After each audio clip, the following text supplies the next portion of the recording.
It's all a bit blurry now, like looking through a window smeared with baking grease. I think I was 30 back then, but when I try to picture my hands on the steering wheel of that old Ford, they look small. Maybe I'm just remembering the way the fear made me feel. I was working maintenance of the county road crew. That heart is solid. It was 2011, or at least that's what the calendar in the truck said. We were paving the gravel spur near the old sawmill, and the heat of the asphalt was so thick you could almost chew it. It smelled like burnt pennies and old secrets. My wife, I think her name was Sarah, or maybe that was my sister, had kicked me out. We'd had a fight about money. It was one of those loud, sharp arguments that leaves the air feeling jagged. So I found myself staying rent-free at this beat-up hunting cabin. It wasn't much more than a box of rotting cedar held together by spiders and spite. The owner was a cousin of a guy on my crew, someone who didn't ask questions. The cabin sat in a hollow where the sun seemed to give up by 4 in the afternoon. The grass around the porch was high, reaching up to my waist, and it had these seed pods that would stick to your socks like tiny, starving teeth. I remember the sound of my bicycle chain. Wait, no, I didn't have a bike then. I had the truck. But in my head, I can hear the click-clack-click of a chain, or maybe it was just the sound of the engine cooling down in the damp evening air. Inside, the cabin was one room and a kitchen that felt too big for the rest of the house. Right in the middle of the linoleum floor sat the basement door. It was a heavy thing, made of oak planks that looked like they'd been salvaged from a shipwreck. And the nails, they were the first thing I really noticed. Someone had spent a lot of time on them. Hundreds of framing nails had been hammered into the edges of the door, driven so deep that the heads were bent flat against the wood, overlapping like the scales of a dead fish. The first night was the quietest. I remember the blanket most of all. I think it was this heavy army surplus thing, the color of wet gravel. It didn't just keep you warm, it fought you. Every time I pulled it up to my chin, the tiny, coarse fibers would catch on the microscopic bits of dry skin on my neck. It had this specific, dusty smell, like a library that had been underwater for a week. I'd spend hours just tracing the weave with my thumb, feeling the bumps and the knots, listening to the way it rusted against my jeans whenever I moved my legs. It was a dull, rhythmic scratching, like a small animal trying to find its way out of a cardboard box, over and over, until the sound became the only thing in the room. It was scratchy and heavy, and it made my skin feel like it was being sanded down by someone who didn't like me very much. It was a boring, miserable weight, but it was the only thing that felt real. I got hungry around midnight. I didn't have a stove, just a little microwave that sat on a milk crate. I heated up one of those frozen soul-steak TV dinners. You know the ones. The plastic tray always wops at the edges, and the gravy has a consistency of library paste. I sat on the floor, right next to the nailed-shut door, eating straight from the tray with a bent metal fork. The microwave was still coming in the corner, a low, mechanical moan that seemed to vibrate in my teeth. Then I heard it. It wasn't a loud sound. It was soft, muffled by the thickness of the oak and the dirt underneath. It was a woman's voice. It was clear, though clearer than the thoughts in my head. "Supper's on the table. Honey, don't let it get cold." I froze. The fork was halfway to my mouth, a bit of gray meat dripping brown slime onto my shirt. My heart didn't race. It slowed down, like it was trying to hide. I knew that voice. It was my mother-in-law, Martha. But Martha had been dead for 6 years. I remember the funeral, the smell of lilies, and the way the air conditioning in the chapel kept clicking on and off. I sat there with steak gravy still on my chin, staring at those flattened nail heads. Maybe I imagined it, I told myself. The mind does strange things when you're alone in the woods, when the only light is a green glow of a microwave clock. But then she started talking again. She wasn't yelling. She was just listing things. "We've got the mashed potatoes," she said, her voice drifting up through the cracks in the floorboards. The ones with the skins left in, just like you like. And the lima beans. I put a little bit of fat back in them for flavor. Come on now, before the butter congeals on the corn. The detail of it was what made me feel fragile. She was listing every side dish I used to hate as a kid. Things I hadn't thought about in 20 years. Lima beans, boiled cabbage, canned beets that turned everything on the plate to bruised purple. The air leaking around those nails started to change. It didn't smell like rotting cedar anymore. It smelled like damp earth mixed with old, congealed gravy. It was a thick, heavy scent that seemed to coat the back of my throat. I didn't sleep that night. I just sat on that scratchy wool blanket, watching the door. The nails looked different in the dark. They looked like they were holding the floor down, preventing the whole cabin from being swallowed by whatever was screaming silently underneath. The psyching night, the voice was closer. It didn't sound like it was coming from a basement anymore. It sounded like it was right under the soles of my feet, separated from me by only an inch of wood. Why aren't you answering me, David? My name is David, I think. Or maybe that was the name of the man who lived here before. I couldn't remember. I just stared at the microwave. 1:47 a.m. The green numbers were too bright, casting long, sickly shadows across the linoleum. He's being stubborn again, isn't he? That was a second voice. A little girl's voice, high-pitched and wet, like she had a mouthful of water. She giggled, and the sound made the hair on my arm stand up. He left his boots by the door. Grandma, he's right there. I can see his shadow through the cracks. I looked down. There were no cracks. The door was nailed shut, sealed tight. But I pulled my feet back anyway, tucking them under the wool blanket. I felt small. I felt like I was 6 years old, hiding on the covers because I thought the coat hanging on the back of the door was a man. But this wasn't a coat. This was a voice that knew about my boots. He's always been a quiet boy, Martha's voice replied. The sound was rhythmic now, like he was rocking in a chair. Creak, thud, creak, thud. But he'll get hungry soon. They always get hungry. The dote makes you crave the salt.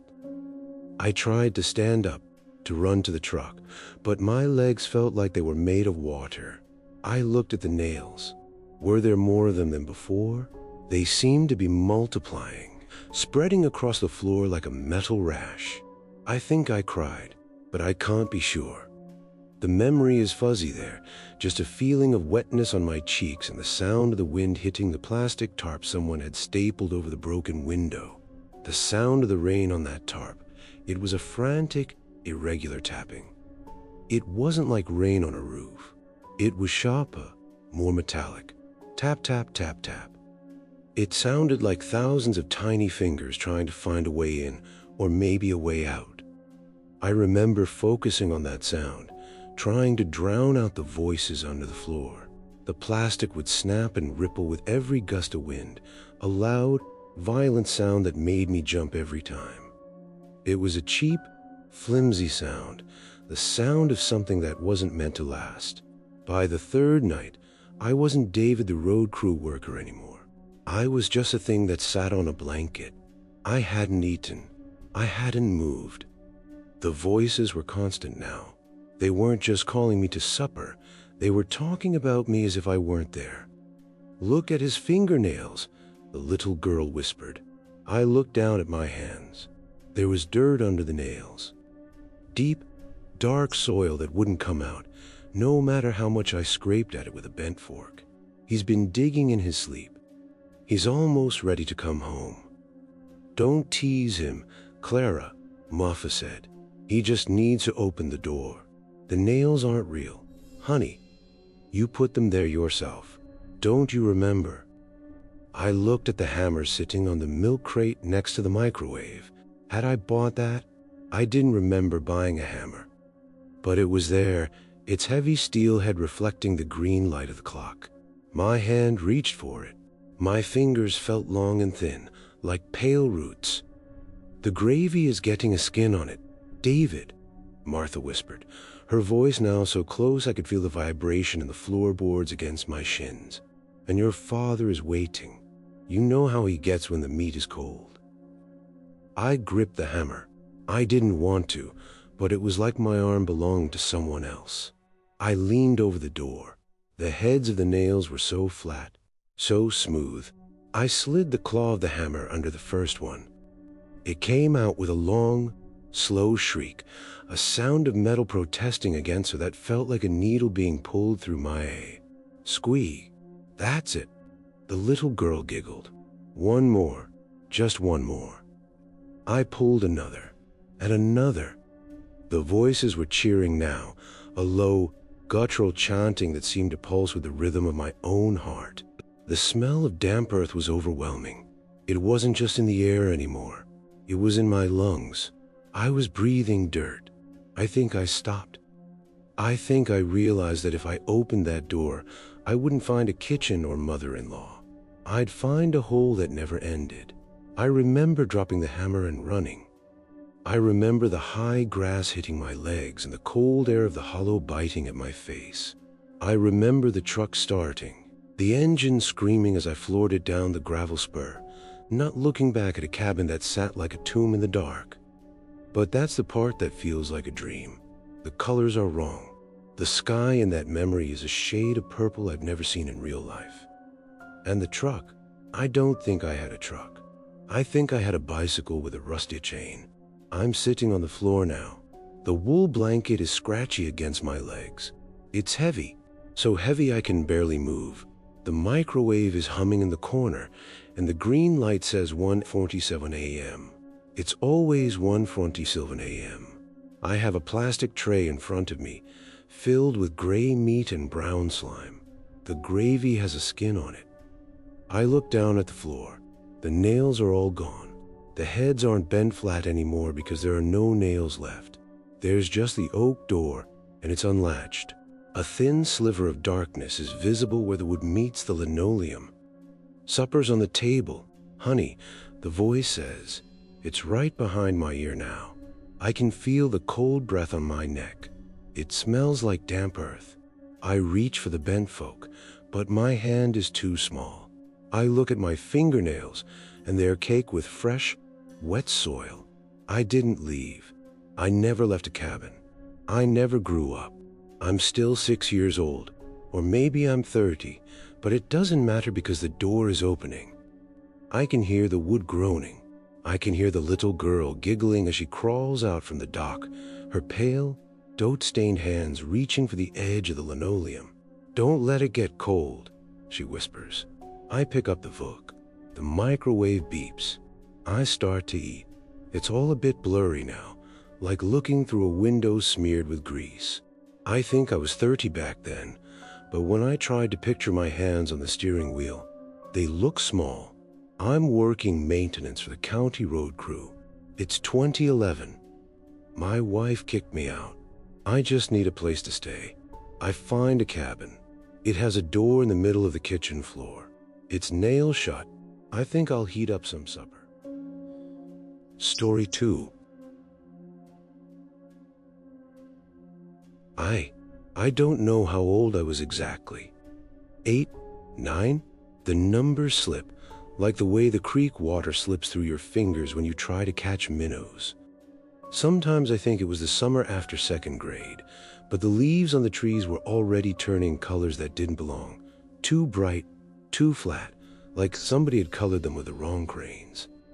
I remember my cousin Ronnie handing me the keys. Cold metal, heavy in my small palm. He was moving to Ohio for factory work, and he said, "Stay here at Grandpa's place a few days, kid. Your mom will come get you." I don't remember if Mom ever came. The colors were wrong, I think. His truck was rusty, the fenders flaking orange-brown like the peat puffs I was eating. I sat in the passenger seat with my duffel bag on my lap and the half-empty bag of off-brand cheese puff between my knees. The bag crinkled every time the truck hit a pothole. Ronnie didn't talk much, just a radio playing low, some country song about leaving home, and the sound of gravel popping under the tires. The road up the hollow was narrow, the grass on both sides, so toilet brushed the doors with a soft shush-shush-shush, like it was whispering secrets to the truck. I pressed my forehead to the cool glass and watched the green wall slide by. My fingernails had doughed under them from digging in the yard that morning, looking for bottle caps. I picked at the dough while the cheese pop dust turned my fingertips orange. When we stopped in front of the cabin, everything went quiet. Too quiet. The engine ticked as it cooled. Ronnie unlocked the front door, showed me the canned beans on the shelf, the pump sink, the bathroom with a cracked mirror. Then he pointed at the kitchen floor. There it was, the basement door. Thick planks nailed down tight, the nail heads bent flat like somebody had been angry with a hammer. "Don't mess with that," he said, the same way grown-ups always say it. He ruffled my hair, got back in the truck, and drove away. The dust from his tires hung in the air a long time, glowing gold in the wrong-colored sun. I was alone. That night I sat at the kitchen table with a bag of cheese puffs. The bag made that plastic crinkle sound every time I reached in. The puffs were stale, but I liked the way they broke apart between my teeth, sharp little puffs, then the salty orange powder that coated my tongue and stuck to the roof of my mouth. I licked my fingers one by one, the way kids do, and the dust got on my nails mixed with a dough from earlier. It tasted like fake cheese and metal from the pump water I drank afterward. I must have eaten half the bag. Crumbs scattered across the scarred wooden table like tiny orange snow. I didn't sweep them up. I just sat there swinging my legs because my feet didn't quite touch the linoleum, listening to the roof creak overhead even though there was no wind. The bare bulb above the table made everything look yellow and tired. The colors were wrong. Later, I dragged the old wool blanket out of the closet for the couch. It was gray, heavy, and smelled like mothballs and dust and something that might have been Grandpa's pipe tobacco. I spread it over the sagging cushions and crawled underneath. The wool was so scratchy. Every fiber felt like a tiny needle poking through my thin t-shirt and shorts. I scratched at my ankles, then my knees, then my neck, but scratching only made it worse. The wool bunch and rub harder. I tried to lie still and count the creaks in the roof. 1, 2, 3. But it kept moving, crawling up my legs like invisible ants. The blanket was too warm in some places and too cold in others. I kicked at it, then pulled it back because the cabin air raised goosebumps on my arms. The scratching has became its own rhythm, the same way the cheese puff crunch had been. I poked my finger through a little hole in the blanket and twisted the thread around and around, feeling it tighten against my skin. The hole got bigger. I remember thinking Grandpa must have used this blanket when he was small too, and maybe he poked holes in it the same way, and maybe the holes were still growing. The itch never stopped. It just became part of the night, blending with the roof creaks and the far-off sound of the creek I could barely hear. I must have fallen asleep eventually because the next thing I remember is morning light coming through the dusty windows, thin and gray. I walked into the kitchen on bare feet. The linoleum was cold and sticky in spots. And there, right in the middle of the table where I left the cheese puff crumbs, sat a small rusty tin box. No dust on it. No footprints on the floor. The crumbs were still there, but the box looked like it had always belonged.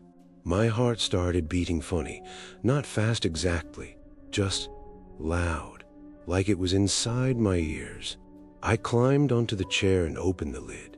Inside were Polaroids, the kind with a white border that turned yellow at the edges. The top one showed the exact same kitchen, but the calendar on the wall said 1976.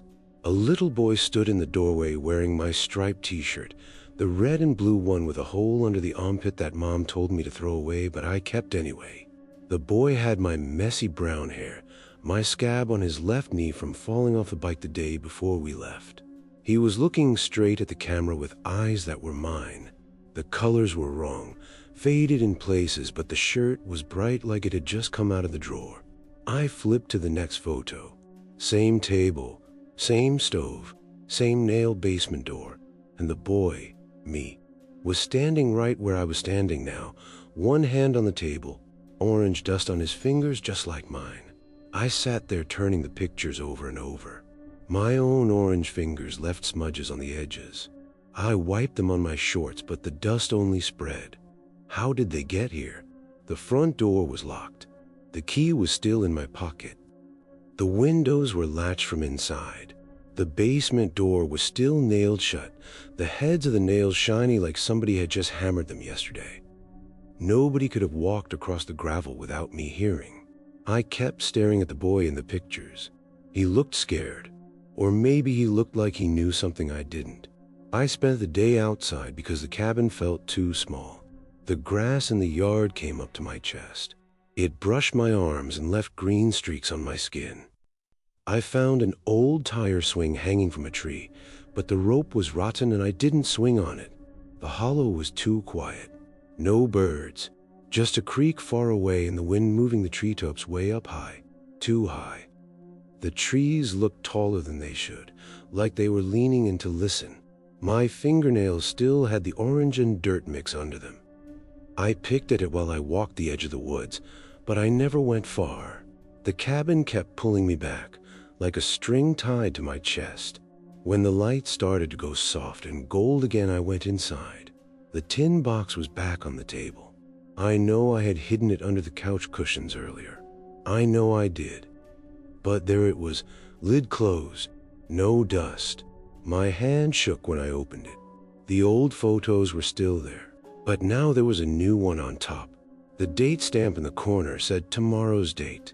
And there I was, me, lying on the couch under the gray wool blanket, eyes closed, mouth a little open, the high fame to cheese pop bag on the floor beside me.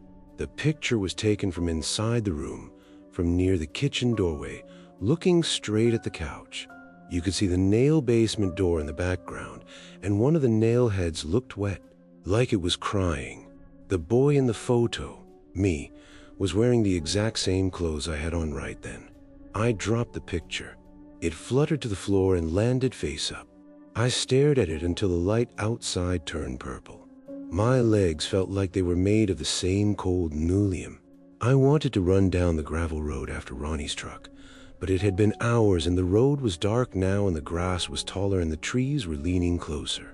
So I just stood there. The roof creaked once, long and slow, like the cabin was sighing. I don't remember sleeping that night. I sat on the couch with a blanket pulled up to my chin even though the itch started immediately. The scratchiness felt almost friendly now, like an old friend pinching me to make sure I was still real. The tin box stayed on the table. I watched it. Every time the bowl flickered, the shadows on the box moved like fingers. I think I whispered to it, "Go away." But my voice sounded small and far away, like it belonged to the boy in the pictures. Sometimes I try to remember what happened after that, but the memory frays. Did I open the box again the next morning? Were there more pictures? Did the new one show me older, or still small, or maybe both at once? The colors keep changing when I think about it. Sometimes a boy in the doorway is smiling. Sometimes he's crying. Sometimes he's looking straight at me, through the camera, through the years, and his eyes say, "You never left. I'm still here, you know, right now." As I tell you this, I can feel the scratchy wool on my legs. The orange dust is on my fingers again, gritty and warm. The table is the same scarred wood. The roof is creaking even though there's no wind. The tin box is sitting right where it always sits, lid closed, waiting for tomorrow. Ronnie's truck is still rattling down the gravel road. I can hear it if I listen hard enough. The grass is still tall. The nails on the basement door are still bent and shiny.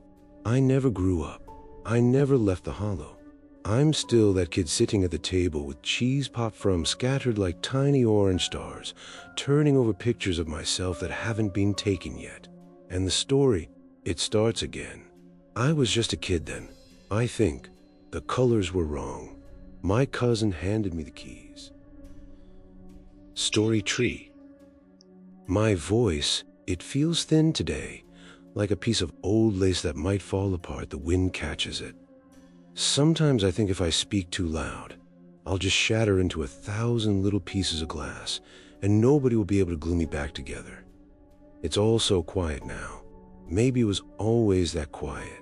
I was up there cutting firewood for extra cash. It was a fall of 15, I think. Or maybe the years don't work that way anymore. The dates feel like they're written in water. I was staying alone in that cabin. The one everyone in the holler talked about in whispers. The one with the basement door that was nailed shut, so tight the wood was crying. I didn't care about stories then. I just needed the money. I remember the weight of the axe in my hands. It felt too heavy, like I was a child trying to carry a man's tool. Maybe I was. Everything seemed so much larger than it should have been. The trees reached up so high, they poked holes in the sky. And the grass was waist high, thick and yellow, whispering against my jeans like it was trying to tell me a secret I wasn't supposed to hear. The colors were wrong, I think. The sunset wasn't orange or red. It was a bruised kind of purple, the color of a fresh welt on a kid's knee. And the air, it didn't smell like pine or crisp autumn. It smelled like the back of a closet that hasn't been opened since the war. It was heavy and still. I had my truck parked out front. It was a rusted out thing, the white paint peeling off in big flakes like sunburned skin. The tailgate was down, and I remember sitting on the edge of it, just staring at the woods. I had a thermos of gas station coffee sitting in the cup holder. It was one of those cheap plastic things with seam running down the side that felt like a ridge of bone under my thumb. I spent a long time just feeling that thermos. It was the most real thing in the world. The plastic was warm but not hot, and it had this dull, matte texture that felt slightly greasy from my work gloves. I would rub my fingernail, caked with dark, damp earth and sawdust, along that plastic seam, over and over. Click, click, click. It was a boring, mindless sensation, but it was the only thing keeping me from drifting away.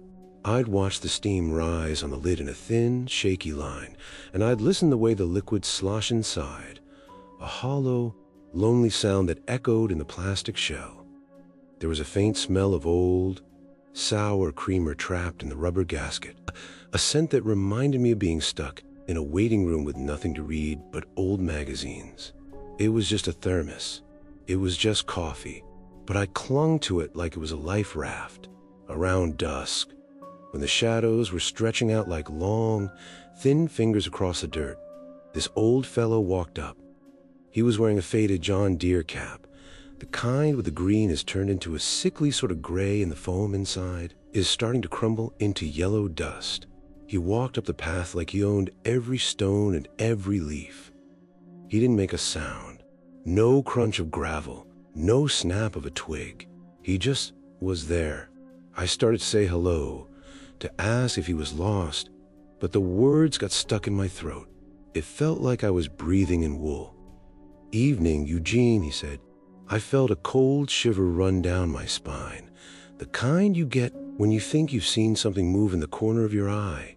Eugene, that's my middle name. I don't use it. Nobody up here knew it. I hadn't even written it on the contract for the wood. I just stared at him, my hands still gripping that plastic thermos, so hard my knuckles were white. "How do you know that name?"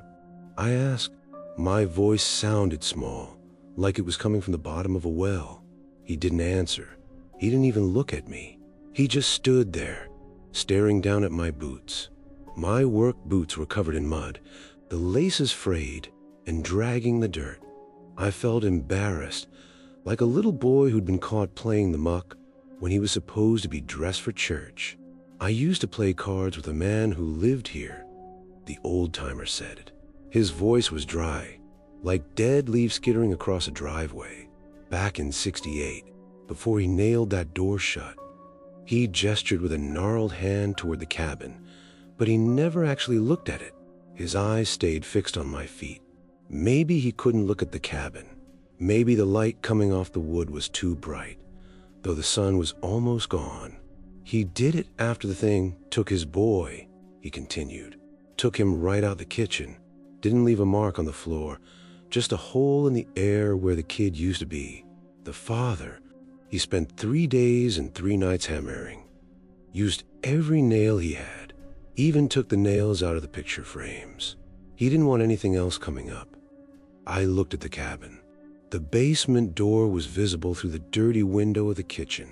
I could see the heads of the nails, hundreds of them, glinting in the dying light. They looked like tiny, silver eyes. "Have you heard them yet, Eugene?" the man asked. He leaned in a little closer. I could smell him then. He didn't smell like a person. He smelled like wet newspaper and the copper tang of a penny you've kept in your mouth too long. The nails, they creak at night, not because the wood is settling. They creak because something on the other side is trying to turn them. Lefty-loosey, righty-tighty. It's got all the time in the world to figure it out. I wanted to run. I wanted to jump in the truck and drive until the gas ran out, but I couldn't move.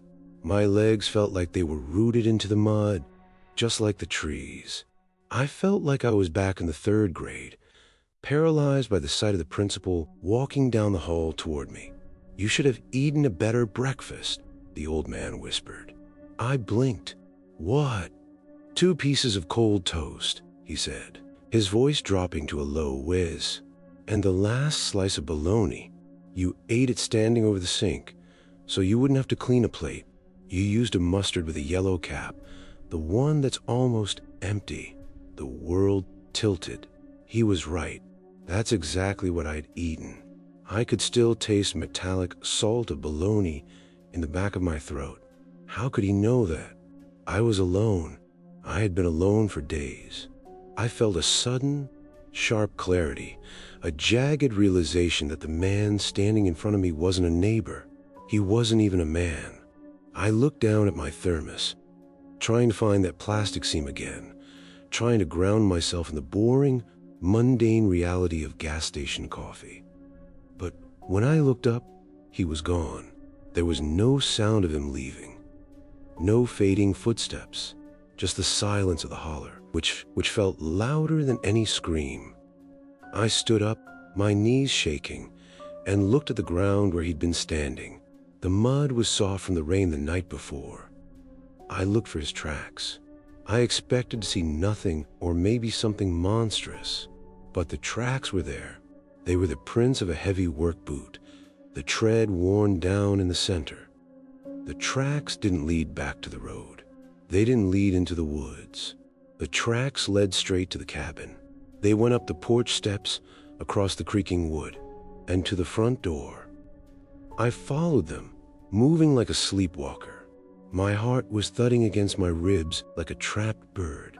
Inside the kitchen, the tracks continued. They were wet and dark against the linoleum. They led right to the center of the floor, right to the basement door. The tracks stopped at the edge of the wood, but they didn't just stop.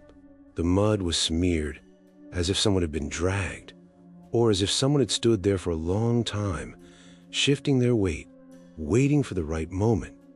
I looked at the nails. I think I imagined this part, or maybe I'm just remembering a dream I had once, but one of the nails in the center of the door wasn't flat anymore. The head of it was sticking up just a fraction of an inch, and as I watched, the nail began to turn, creak, slow, methodical, creak. I backed away, tripping over my own feet. I hit the kitchen counter, and my hand knocked over my thermos. The coffee spilled out, dark and cold, smelling of sour creamer. It pooled on the floor, flowing toward the basement door like it was being sucked in. I ran. I think I ran. I remember the sound of my bicycle chain. Wait, no, it was a truck. I remember the engine roaring and the gravel flying. I remember driving to the dark, the headlights cutting to the fog like dull knives. I remember reaching the highway and seeing the neon sign of a diner, the buzzing blue light making everything look like it was underwater. But the colors are still wrong. I'm sitting in the truck now. The engine is off. It's dark out and the air is heavy. I can hear the high grass whispering against the door. I'm holding my thermos. I can feel the seam under my thumb. Click, click, click. It's a boring sensation. It's a safe sensation. I look at the cup holder. There's a smudge of mud on the plastic. I look out the windshield and I see the cabin. The porch is sagging. The high grass is reaching for the windows. I haven't left. I'm still sitting on the tailgate. The sun is setting and the sky is the color of a bruise. Evening, Eugene, a voice says in the shadows near the front tire. I don't look up. I can't look up. If I look up, the glass will break. I just keep my eyes on the thermos. I trace the seam. I listen to the coffee slosh inside. You should have eaten a better breakfast. The voice whispers. I feel a cold shiver. I feel the dirt under my fingernails. I feel the weight of the axe leaning against the wheel. I'm back at the beginning. I've always been at the beginning. I'm the boy who never came out of the basement, and I'm the man who's trying to keep the door shut, and I'm the old-timer who knows all the names. The nails are creaking. I can hear them through the floorboard of the truck. Even though there are no floorboards here, just the mud, Lefty-loosey, the voice giggles. I grip the thermos. I think I'm going to start cutting wood soon. I just need the money. It's the fall of 15, I think. Or maybe it's 68. The colors are wrong, but the coffee is still warm. That has to mean something, doesn't it? I'm going to stay right here. I'm going to wait for the dusk to turn into the dark. I'm going to listen to the grass. I think I'll heat up some supper. 2 pieces of toast, a slice of bologna. The basement door is waiting, and I think maybe I'm finally ready to see what's on the other side, because I never really left. I'm still standing in the kitchen, watching the nail turn. Creak. One more. Just one more. Story 4. I don't know how old I was exactly. 10? 11? The year feels like 2007, but the numbers slide around in my head the way a loose tooth wobbles before it falls. Sometimes I think it was earlier, sometimes later, but the light through the cabin windows was too yellow, too flat, like someone smeared Vaseline on the glass. I remember my mom saying the realtor had the cheapest cabin on the list because nobody else would take it. And after the big fight at home, Dad's truck gone, Mom cry in the kitchen. She drove me up a hollow and left me there with a paper sack of groceries and a key on a piece of dirty string. Just a few days, she said. I don't remember if she ever came back. The colors were wrong, I think. I had my old boombox, the silver one with the cracked handle and the antenna that never stayed straight. It weighed so much for a kid. I carried it under one arm, the plastic digging into my skin, and in the other hand a bag of stale generic brand barbecue chips that tasted like cardboard even before you opened them. The bag crinkled every time the wind touched it. My fingernails had dirt under them from helping load the car that morning. Brown crescents that wouldn't come out no matter how hard I scraped with my teeth. The grass along the path came up past my waist, tickling the insides of my elbows and leaving green streaks on my t-shirt.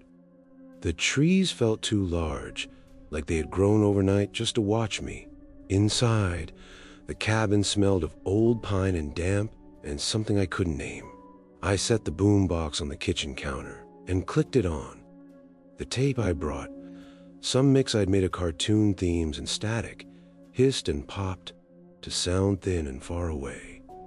I turned the volume knob back and forth, the plastic ridges catching on my thumb, but the music never got loud enough. The basement door sat right there in the middle of the floor, thick planks nailed down from the top, the nail heads bent and shiny like they'd been hammered yesterday. I remember thinking it looked like a big Band-Aid on the linoleum.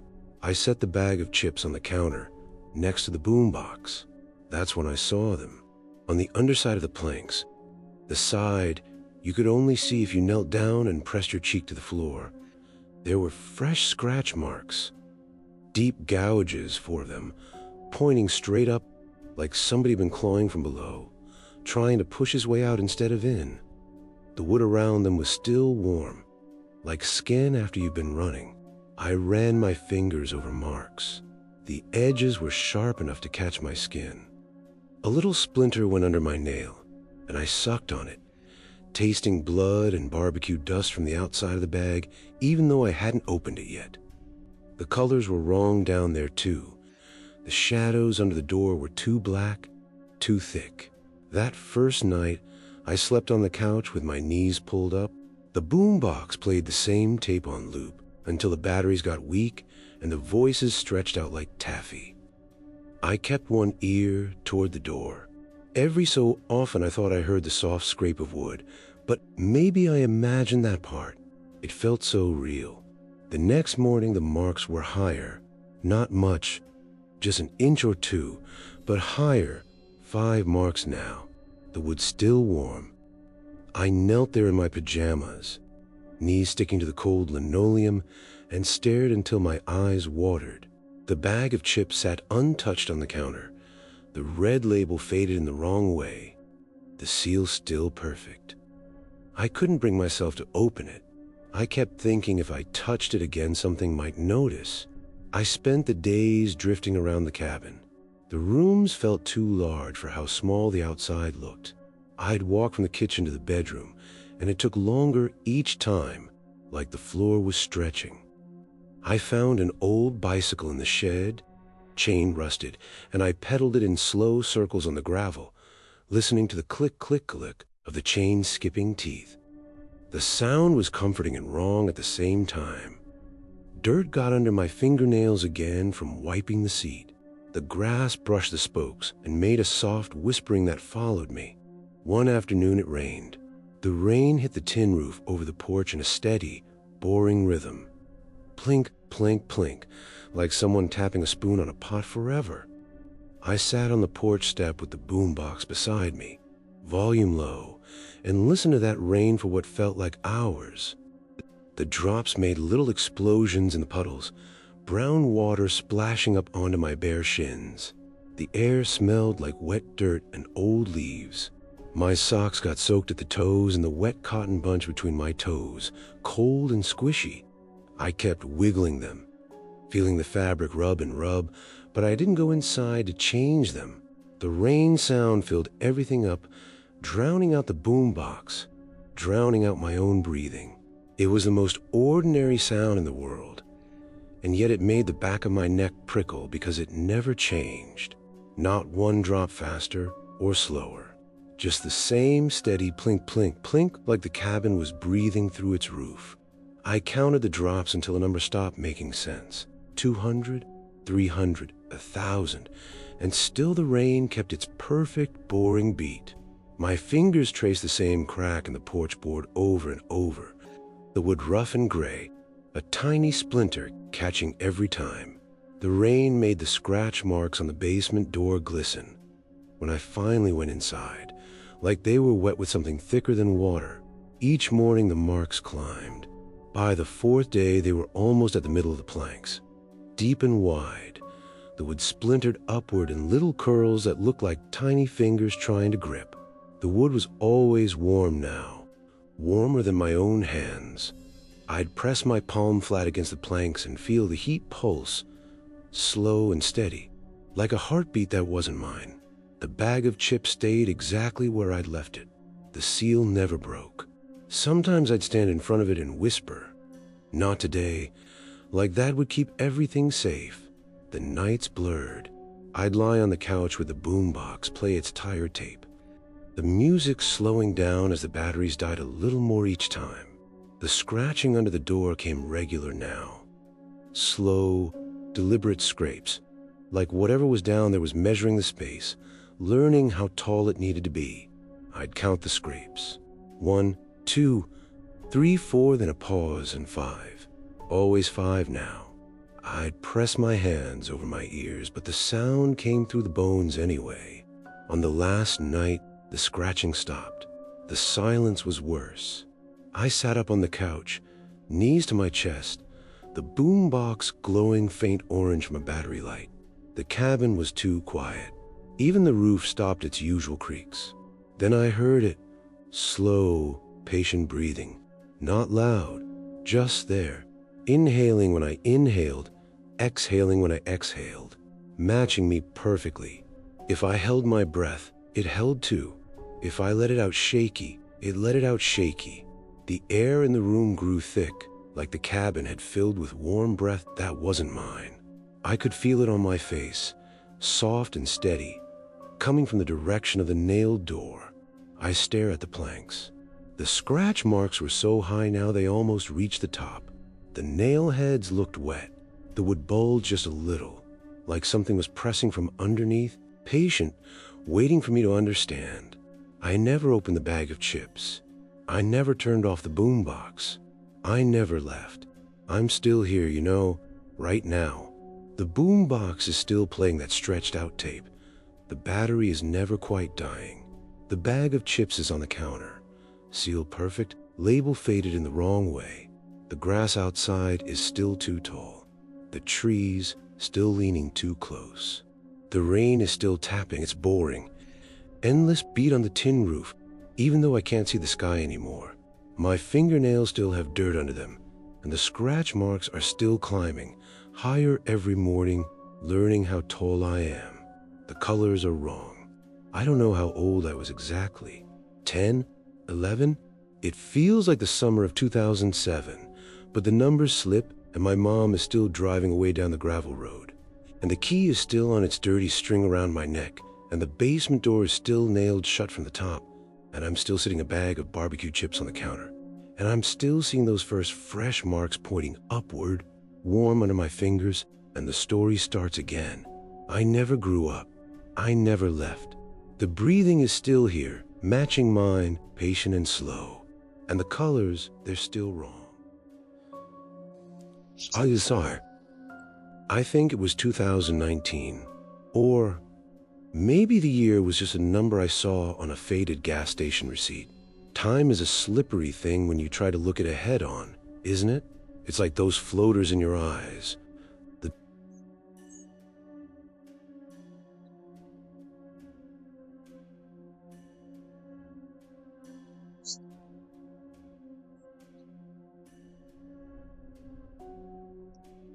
I remember having dirt under my fingernails that wouldn't come out, no matter how hard I scrubbed with that orange pumice soap. It was that deep black mountain dirt that feels less like soil and more like powder history. My uncle had hurt his back. He was a big man, a man who moved like a mountain himself, but a slip disc had turned him into something fragile and gray. He asked me to check on his cabin off the old logging road. Just once a week, he said, just to make sure the pipes hadn't burst or the raccoons hadn't made a cathedral out of the insulation. I took the job because I didn't have anything else. No wife, no kids. Just the sound of a rusty bicycle chain rattling in my head from a childhood I couldn't quite put back together. The drive up there was always quiet, not a good quiet. It was the kind of quiet that feels like it's pressing against your eardrums. Try and get inside. The trees were too green, I think. A vibrant, sickly neon green that didn't look like nature. It looked like someone had painted them with thick, oily acrylics while the sun wasn't looking.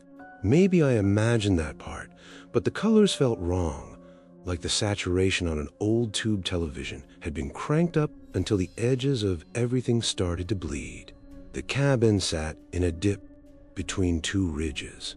It was a sagging thing, gray wood and rusted tin, but the kitchen was always the brightest room. That's where the chair was. It was a simple wooden chair, the kind you'd find at a yard sale for $5. But someone had tried to save it.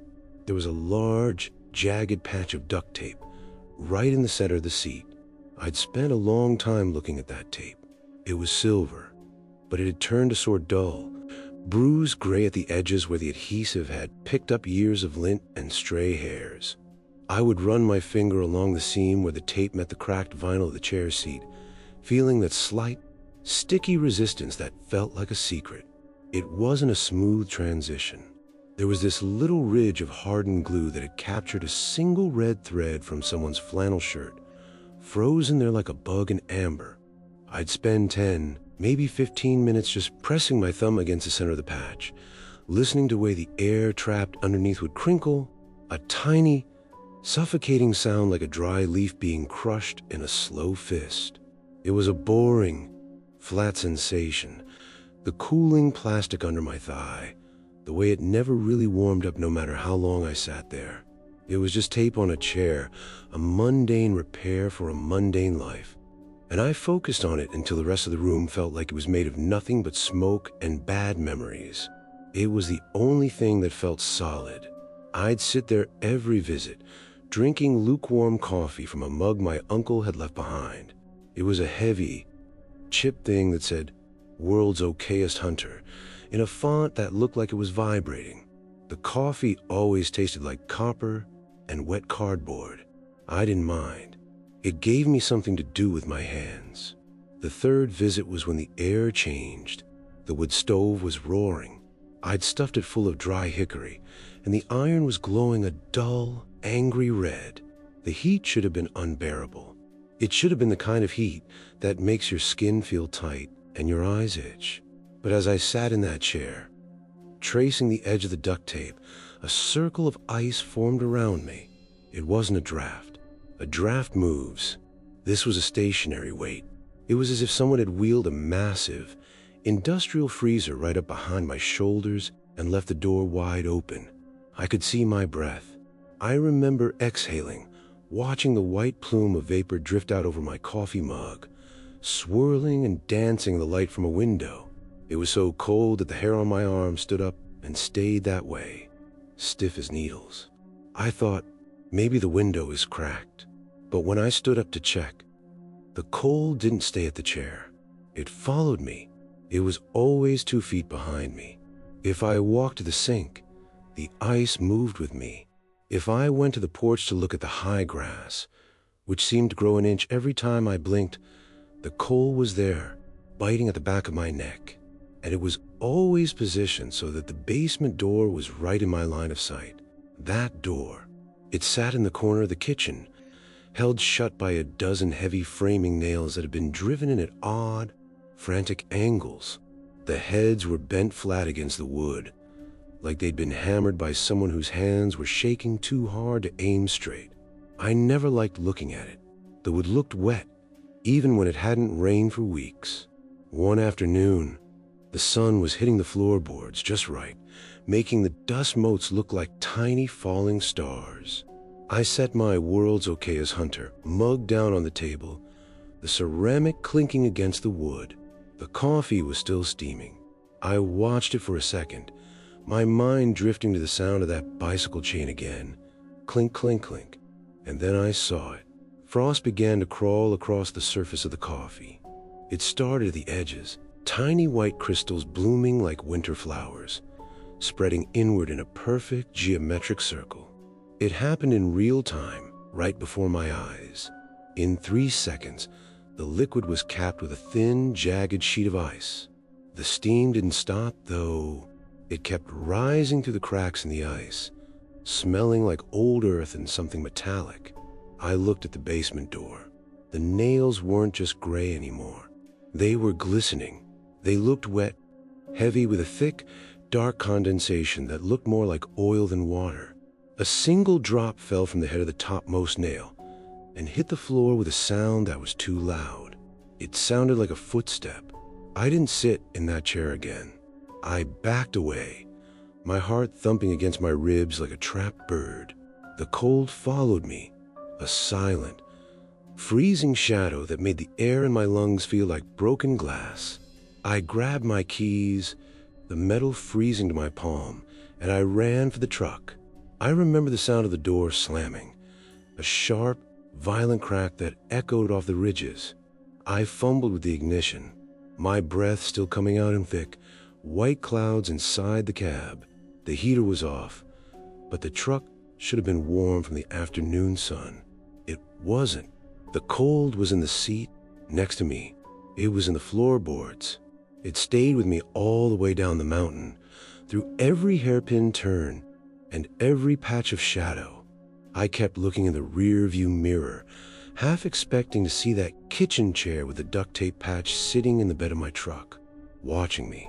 I reach the bottom, where the road turns asphalt and the world starts to look like it belongs to people again. I pulled into a gas station, the neon beer sign buzzing with sound that made my teeth ache. I stepped out into the humid, summer air, waiting for the warmth to hit me. But it didn't. The sun was out. People were pumping gas, laughing, buying bags of salty chips. But I was shivering. I could still see my breath. I walked into the station, and the teenager behind the counter looked at me, then looked away quickly. I saw my reflection in the glass of the soda cooler. The colors were wrong. My skin looked the color of that bruised silver duct tape. I think I went home. I think I slept for a long time. But when I wake up, the air is always heavy. I try to remember the way the sun fell on my skin when I was a kid, back when the only thing I had to worry about was the height of the grass and the grease on my bicycle chain. But the memory is fuzzy. It feels like a dream someone told me about once, a story about a boy who didn't know what lived on the floor. I'm sitting in a chair now. I can feel the texture of it under my thumb. It's a boring sensation, really.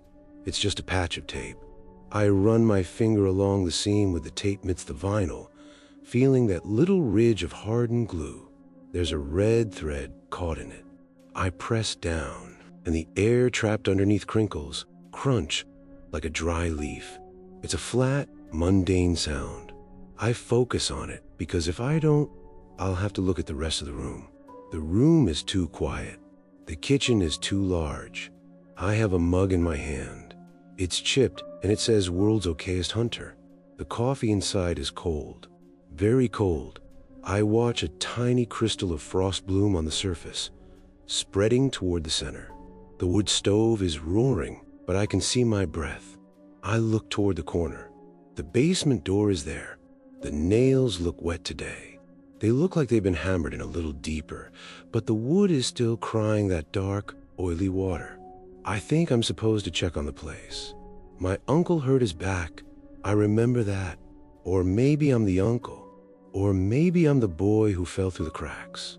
I hear a sound from behind me, 2 feet behind me.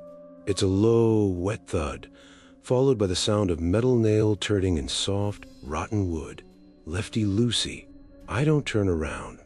I just keep my eyes on the duct tape. I trace the seam. I listen to the air crinkle. I think I'll stay here for a while. It's a good job, rent-free.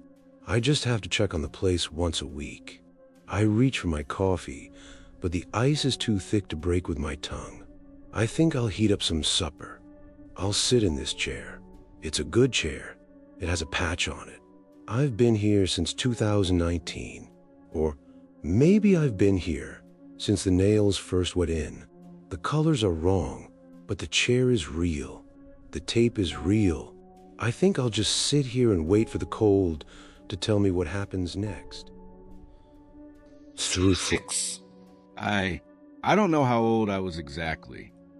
The year keeps sliding around like the loose change in the bottom of my uncle's truck ashtray. Sometimes I tell myself it was 2005, sometimes 2008, but the light coming through those cabin windows was always the same wrong yellow, too bright in the corners and too dim in the middle, like somebody had rubbed the glass with an old rag. The cabin had been sitting empty since the mid-90s. That much I remember my uncle saying.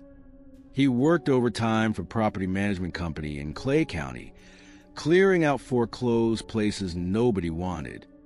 He took me along that day because Mom had a shift and there was nobody else. "Just help me carry some boxes, kid," he said. I don't remember him ever coming back for me. The colors were wrong, I think.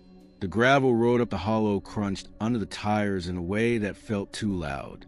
My sneakers had dirt under the laces from playing in the yard that morning, little crescents of brown packed around the eyelets. I kept picking at it with my thumbnail while Uncle drove, the dirt flaking onto the seat in tiny showers. The grass on both sides of the road came up past the door handles, brushing the truck with a soft hiss, like it was trying to tell us something. I pressed my forehead to the window and watched the blades bend and snap back. My fingers smelled like the metal of the truck door handle mixed with the peanut butter sandwich I had eaten earlier. The bread still stuck to the roof of my mouth in gummy clumps. When we stopped, the engine ticked for a long time. Uncle unlocked the front door, showed me where the trash bags were, told me not to touch the basement door because it was nailed shut with big framing nails.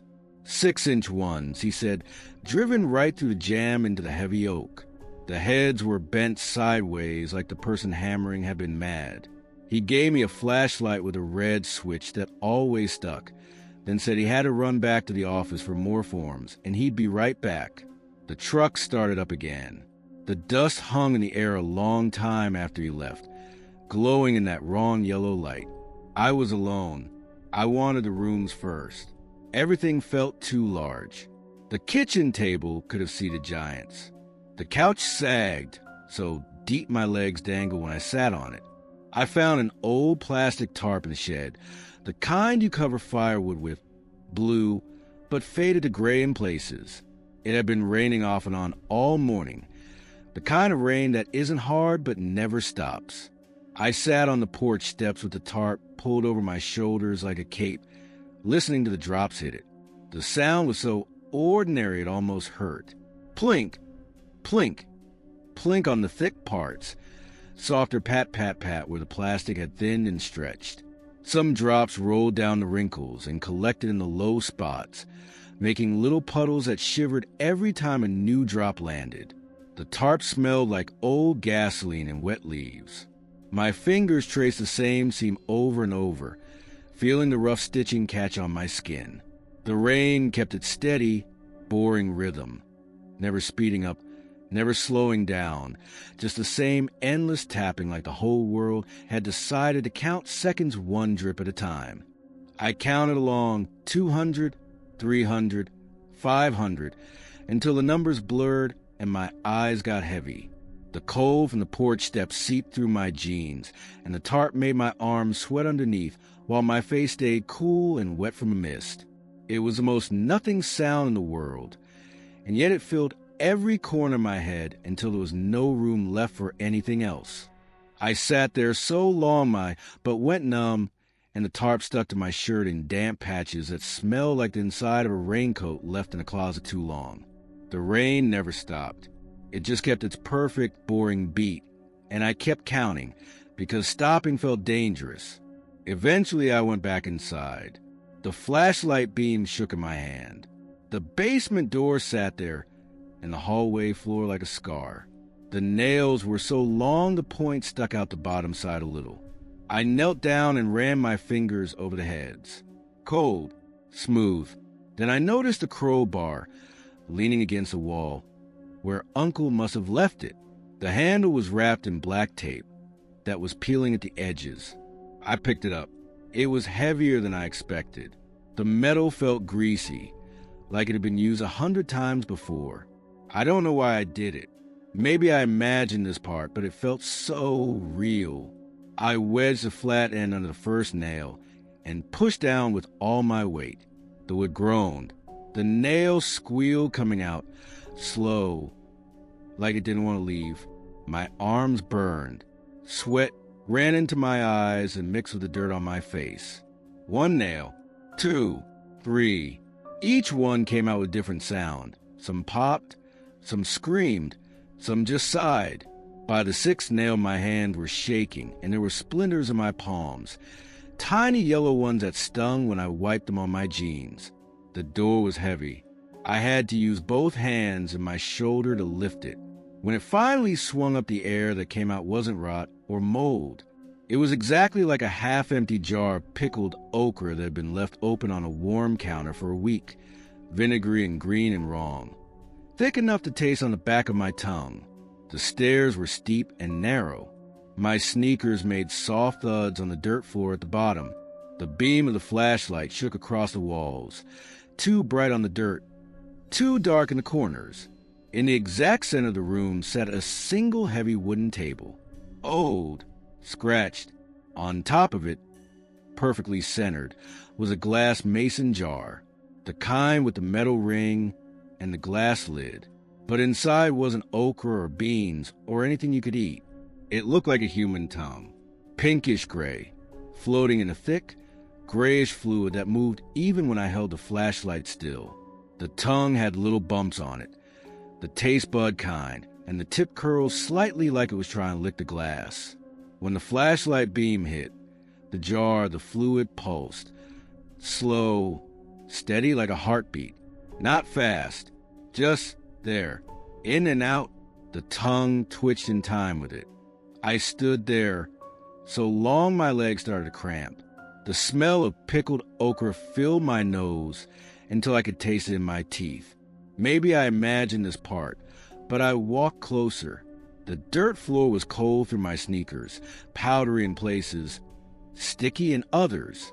My flashlight shook harder. The fluid pulsed again, stronger, like it knew I was looking. The tongue pressed against the glass for a second, then floated back. I could see the little veins running through it. That's when I turned around and saw the scratch marks. On the inside of the basement door, the side that had been facing down all those years, there were deep gouges, 4 of them, right at the height a grown man's fingernails would reach if he stood on tiptoe and stretched. The wood was torn upward in ragged strips, fresh, like they'd been made yesterday. The edges were still pale.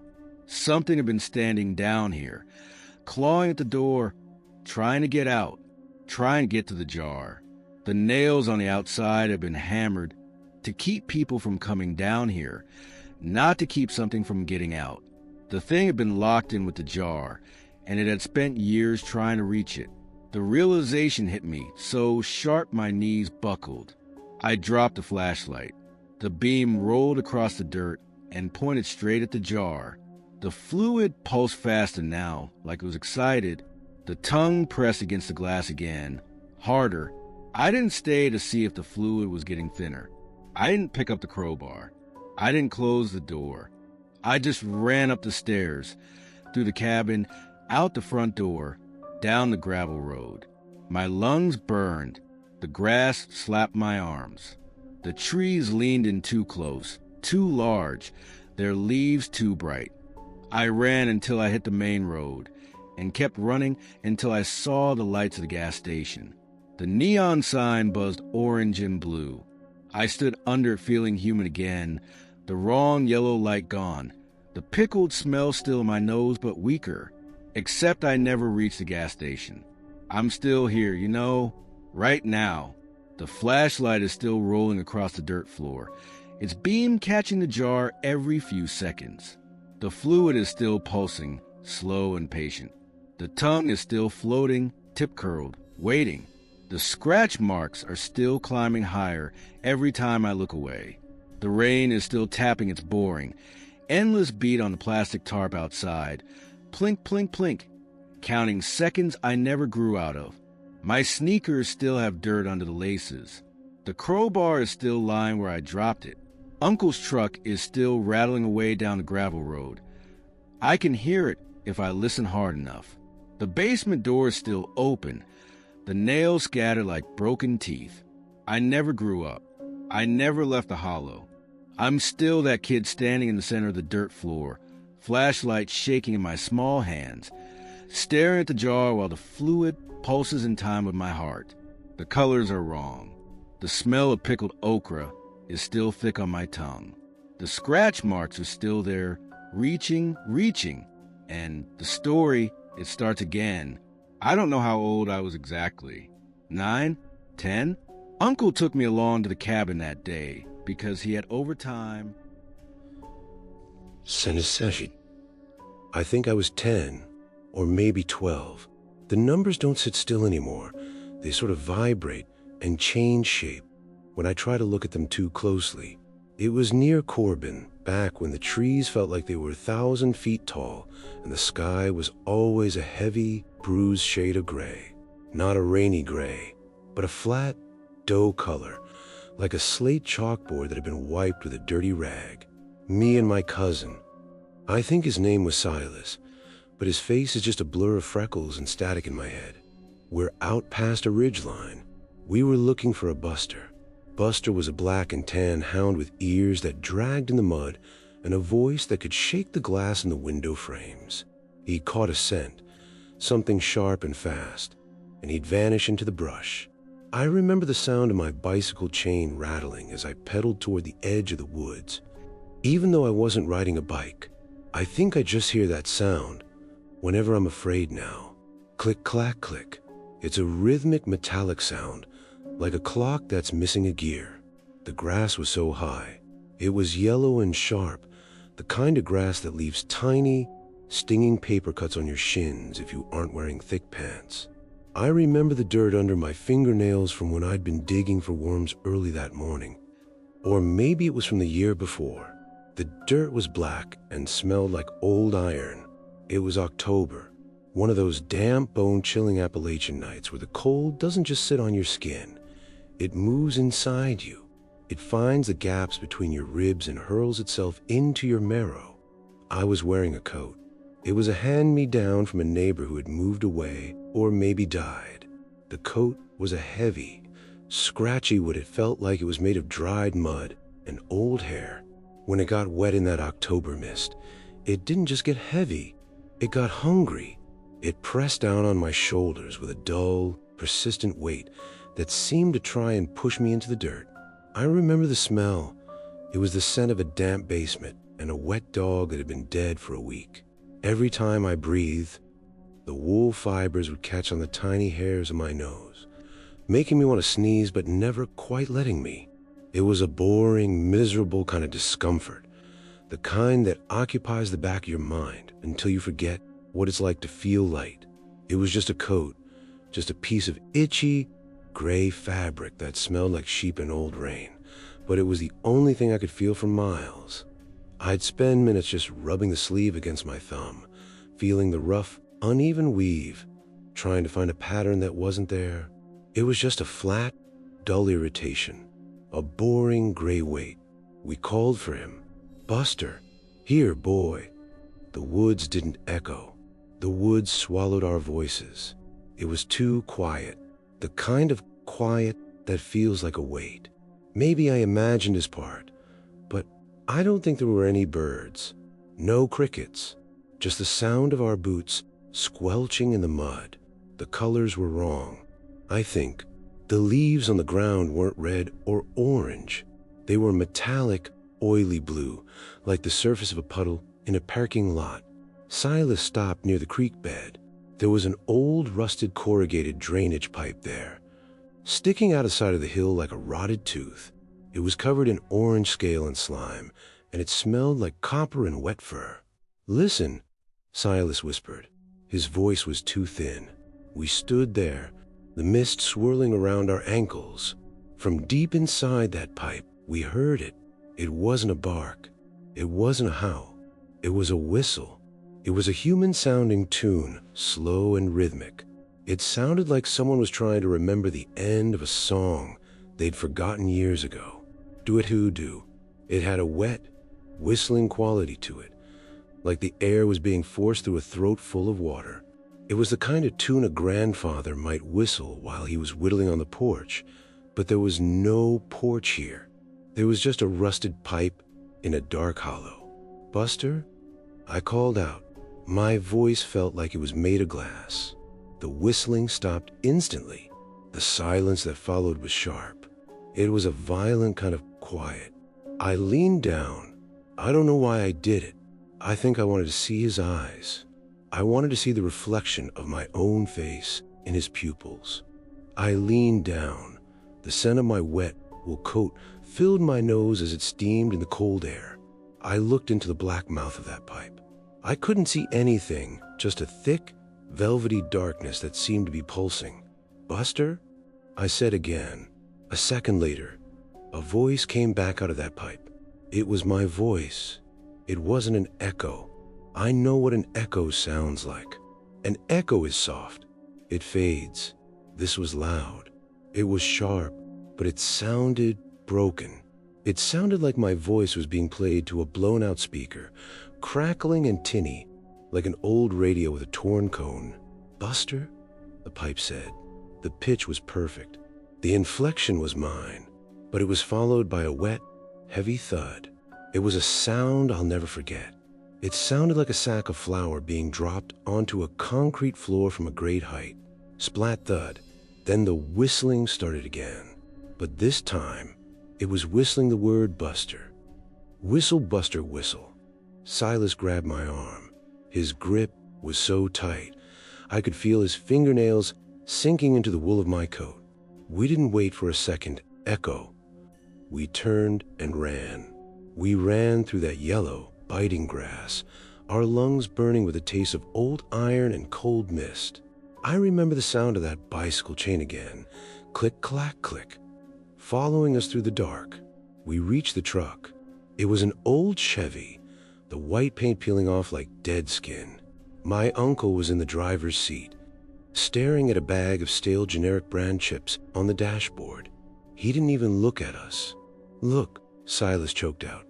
Buster was there. He was huddled under the flatbed, his body shaking so hard the truck was rattling. He wasn't looking at us. He was staring back toward the woods, his eyes wide and milky. His ears, those long, beautiful hound ears, were bleeding. The blood was bright, neon red, and was leaking out from the inside of his ear canals, dripping onto the mud in thick, slow pulses. It looked like his eardrums had just given up. We got in the truck and drove. Nobody spoke. My uncle just stared at the road, and I sat in the back, rubbing the scratchy wool of my coat and watching the woods disappear into the gray. But the thing is, the colors are still wrong. I think I'm an adult now. I have a job. I have a house. But when I look at my hands, I still see the black dirt under my fingernails. I can still feel the weight of that wet wool coat on my shoulders. It's so heavy. It feels like it's pushing me down into the chair. I'm sitting in my living room, but the walls look like corrugated rust. I think I'm looking at television, but the screen is just a flat, bruised gray. I try to remember Silas's face, but all I can hear is the sound of a bicycle chain. Click, clack, click. Maybe I imagine the part where we got away. I'm standing near the ridgeline. It's October. The air is bone-chilling and I can't get warm. I'm wearing a hand-me-down coat that smells like a damp basement. Silas is standing next to me, but he doesn't have a face. He's just a blur of static. Listen, he whispers. We're standing near a rusted drainage pipe. I can see the orange scale. I can smell the copper. From deep inside the pipe, I hear a whistle. It's a tune I almost recognize. It sounds like my own voice. Try to remember how to be human. Buster? I say, my voice is fragile. It feels like it's going to shatter. The whistling stops. I lean down. I have to lean down. I want to see the reflection in the pupils. I won't see if I'm still there. The wool of my coat is steaming in the cold air. Buster? A second later, the pipe answers. Buster? It crackles. It sounds like a blown-out speaker. It sounds like me. Then comes a thud. Splat thud. Like a sack of flour hitting the ground. I think I need to run to the truck. I think I need to see the dog with the bleeding ears. But my boots are stuck in the mud. The yellow grass is wrapping around my ankles like tiny, starving fingers. The colors are wrong, I think. The trees are too tall. I'm still 10. Or maybe 12. I never left a hollow. I never grew up. I'm just a memory of a boy in a wet wool coat, standing in front of a pipe that's learning how to speak my name. The whistling starts again. Do-do-do-do.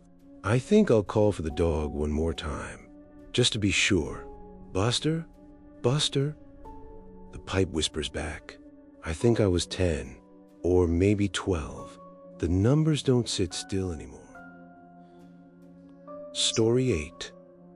The summer feels like it lasted forever, but the light through the mail truck windshield was always the same wrong yellow, too bright on the dashboard and too dim on my hands, like some of it smeared the glass with old rag.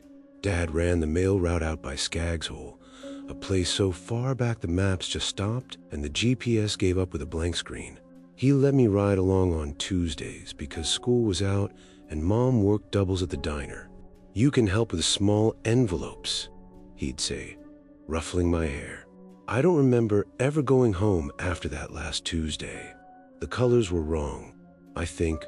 My fingernails always had dirt under them from digging for worms behind the house before we left. Little brown half moon said I'd pick it with my teeth while the truck bounced along. The grass on both sides of the road grew so tall it scraped the doors with soft shhshhhh, taller than my head. If I stood up in the seat, I'd press my cheek to the cool glass and watch the blades bend and snap back. Dad kept an old gray wool blanket folded on the passenger seat, so I wouldn't stick to the cracked vinyl. That blanket was the most ordinary thing in the world, and the most unbearable. The wool was scratchy in a way that never let you forget it was there. Every fiber felt like a tiny hook catching on the back of my arms, my legs, the soft skin behind my knees. I'd shift and the blanket would bunch, rubbing harder, little prickles racing up my spine. I'd try to smooth it flat with my palms, but the fibers only poked deeper, warm in spots where my body heat had soaked in and cold in the folds where the truck AC blew. The smell was mothballs and old truck oil and something like Dad's aftershave gone sour. I'd trace the same loose thread with my finger, twisting around and around until it cut into my skin a little. Then I'd let go and the itch would bloom fresh. I'd count the scratches, 1, 2, 3, across my thigh, feeling each one like a slow match strike. The blanket never got softer no matter how many Tuesdays we drove. It just kept scratching, patient and steady, the same way the road kept curving, the same way the tall grass kept whispering. I sat there for miles sometimes, legs pulled up, blanket tucked under my chin, scratching and counting and trying not to cry, because crying made Dad worry, and when Dad worried, he drove faster, and the blanket rubbed even worse.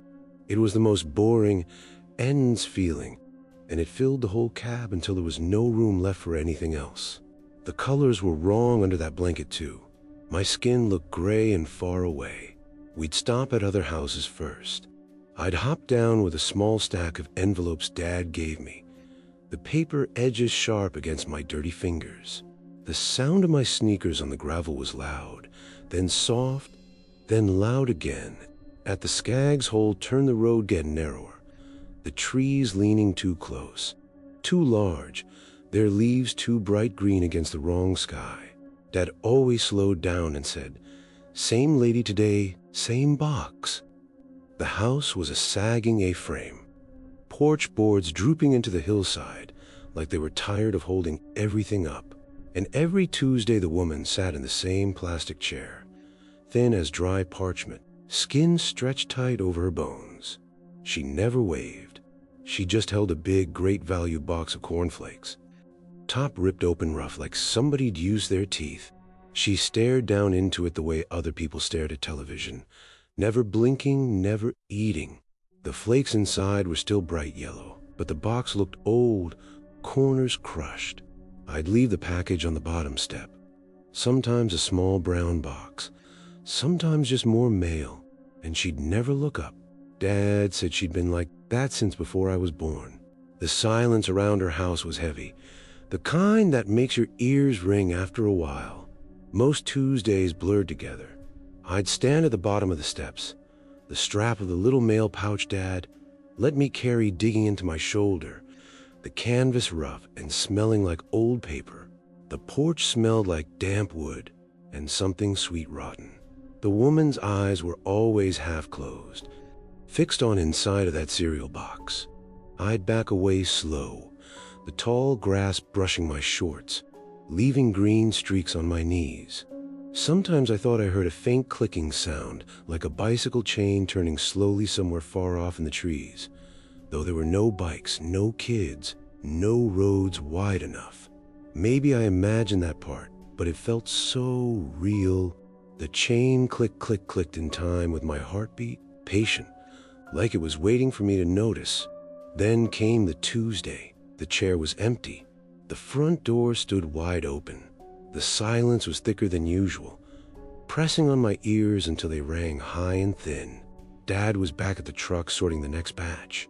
So he told me, "Just set it on the porch like always, kiddo. She come get it." My sneakers creaked on the first warp step. The wood felt soft, like it might give way. I set the small package down, the brown paper crinkling under my fingers, and that's when I heard her voice from inside the kitchen. Soft, whispery, not talking to me.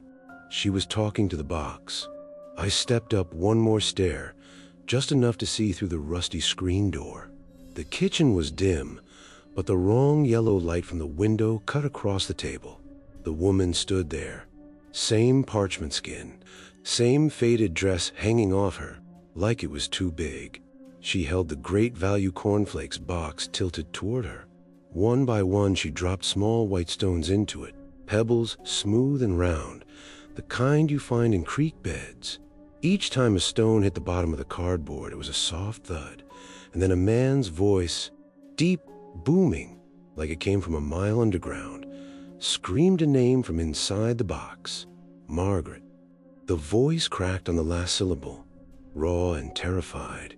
She dropped another stone. Thomas. Louder, closer, like the man was trapped right under the cardboard, clawing to get out. Another stone. Daniel. The scream stretched, echoing like it had to travel through dirt and rock in years. I stood frozen on the step, the mail pouch strap cutting into my shoulder, my dirty fingernails digging into the canvas. The woman never looked at the stones.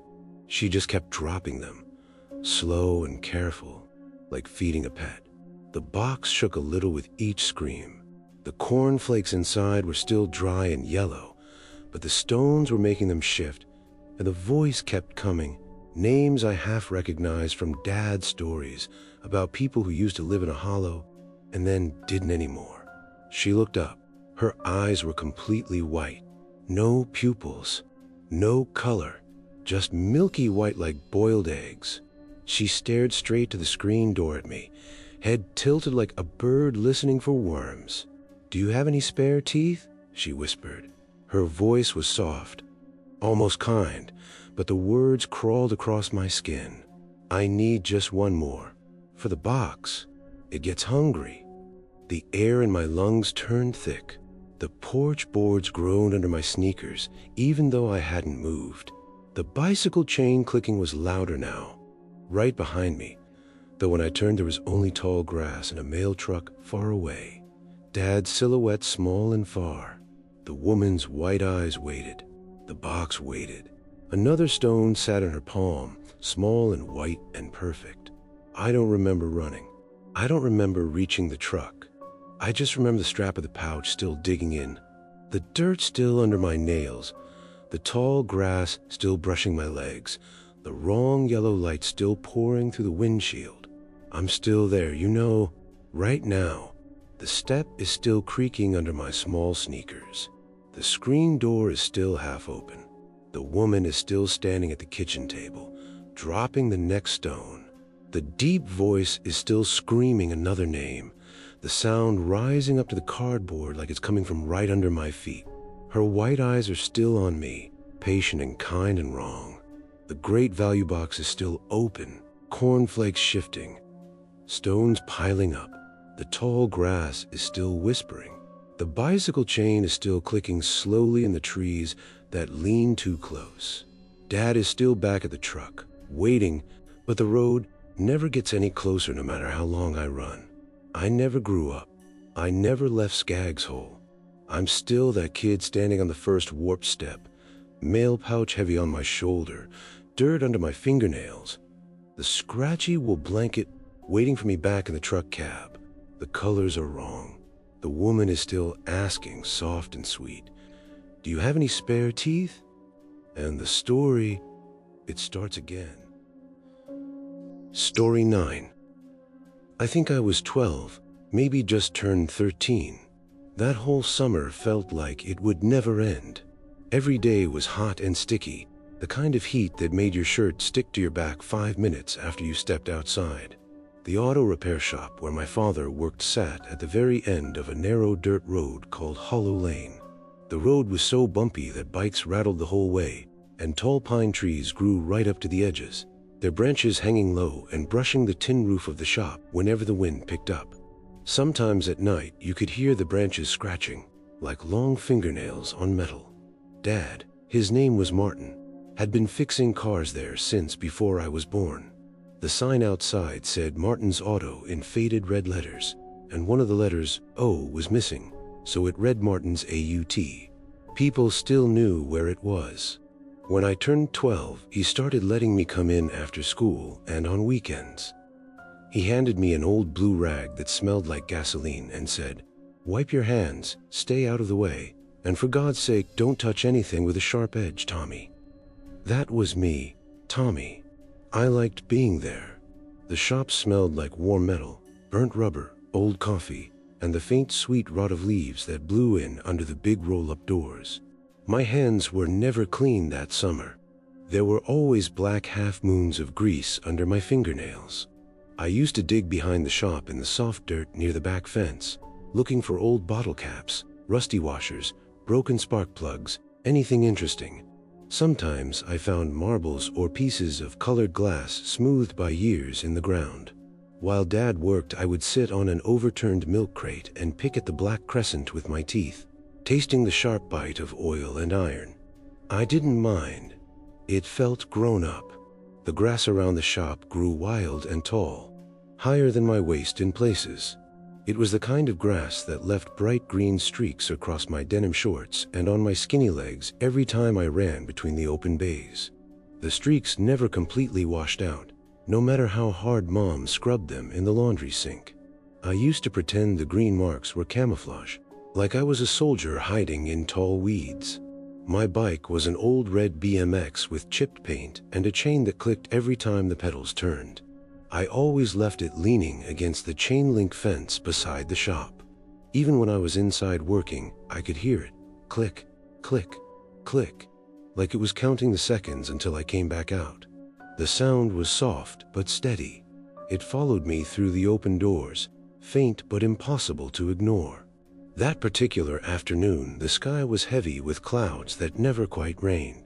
A man in a dirty gray work shirt towed in an old blue 1990 Ford F-150. He said the truck had been parked way back in the woods for almost 12 years. "Engine locked up solid," he told Dad. "Figured you might get it running again." The truck looked almost normal from far away. Faded blue paint, some rust eating the bottom of the doors and around the wheel wells. But when Dad hooked the winch chain and slowly pulled it into Bay 2, the whole shop seemed to hold its breath. The tires made a low crunching sound on the concrete that lasted longer than it should have. The air inside got thicker. Dad waved me over. "Stay close, Tommy. Hand me tools when I ask. Don't wonder." I climbed onto the little wooden step box he kept by the workbench. It wobbled under my sneakers, but it made me tall enough to see over the fender into the engine bay. My shoes stuck slightly to the floor wherever old oil had pooled and dried into black patches. The overhead lights were the worst part of the shop on humid days. 4 long fluorescent tubes that buzzed like angry insects. The buzz never stopped. It lived inside your skull. Every 7 or 8 seconds, one of the tubes would flicker. Flicker, flicker, like it was trying to decide whether to stay on or give up. The quick flashes threw fast-moving shadows across the walls and over Dad's arms. My head started to hurt almost immediately. The ache began right behind my eyes and spread backward like cold fingers pressing into my skull. The light made everything look slightly wrong. Too sharp in the middle, too blurry at the edges. I could feel my eyes watering, but I didn't dare wipe them because Dad might need the 10mm socket or the long extension right then. The air smelled like hot dust, overheated electrical wires, and something faintly sweet and rotten.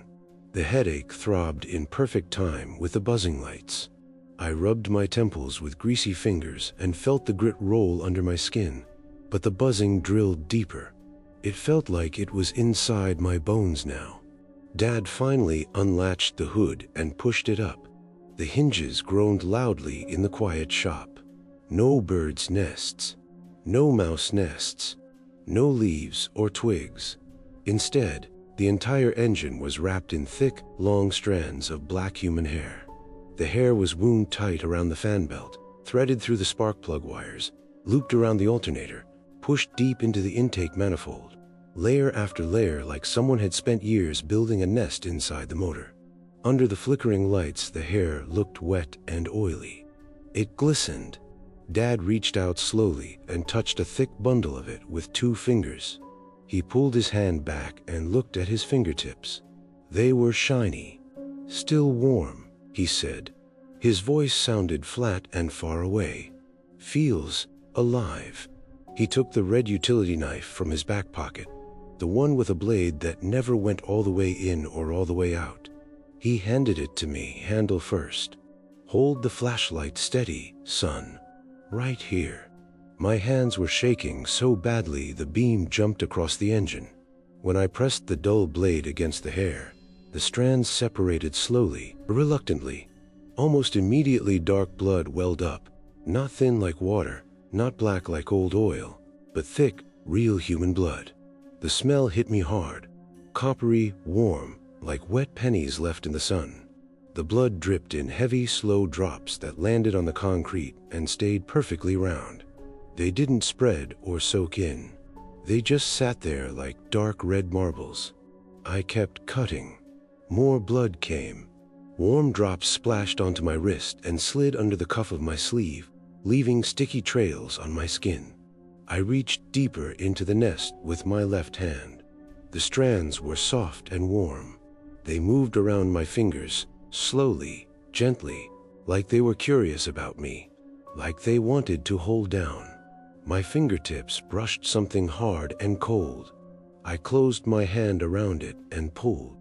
It was a set of house keys. 3 silver keys and 1 small brass one, all on a red keychain with a white football logo and the words "Panther's Pride" printed in cracked letters. The fabric of the keychain was soaked through with dark rust-colored stains that looked permanent. Dad took the keys from my open palm. He turned them over slowly. The man who towed the truck in was standing by the office door, arms crossed, shaking his head. "Those ain't mine," he said quietly. "Never seen them before in my life." I looked back at the engine. The cut I had made was already disappearing. The black strands slid over each other like fingers knitting together. They moved patiently, carefully, covering the wound until there was only a faint dark line left where the blood had poured out. Then the whole nest pulsed once, slow and gentle, like a single heartbeat. Dad looked at the customer. "Come back tomorrow afternoon. I'll know more then." The man nodded once and left without another word. The truck stayed in Bay 2. The lights kept buzzing and flickering. I wiped my hands over and over on my shorts, but the smell of blood mixed with grease and dirt stayed under my nails and in the creases of my palms. I don't remember riding my bike home that evening. I don't remember Dad locking the big doors or turning off the air compressor. I don't remember eating dinner or brushing my teeth or climbing into bed. I only remember standing on that wobbly wooden box, flashlight beam trembling across the wet black hair, the warm strands still curling softly around my fingers, the heavy keys resting in my small, dirty hand, the stained keychain dripping one slow drop at a time onto the oil-stained concrete. And I'm still there. Right now. The fluorescent lights are still buzzing overhead, still flickering every 7 or 8 seconds. The headache is still pressing behind my eyes, dull and endless. The engine block is still wrapped in warm, wet black hair that glistens under the wrong yellow light. The cut I made is still slowly healing itself, strands sliding, crossing, knitting closed. The blood is still dripping in perfect round drops that never spread.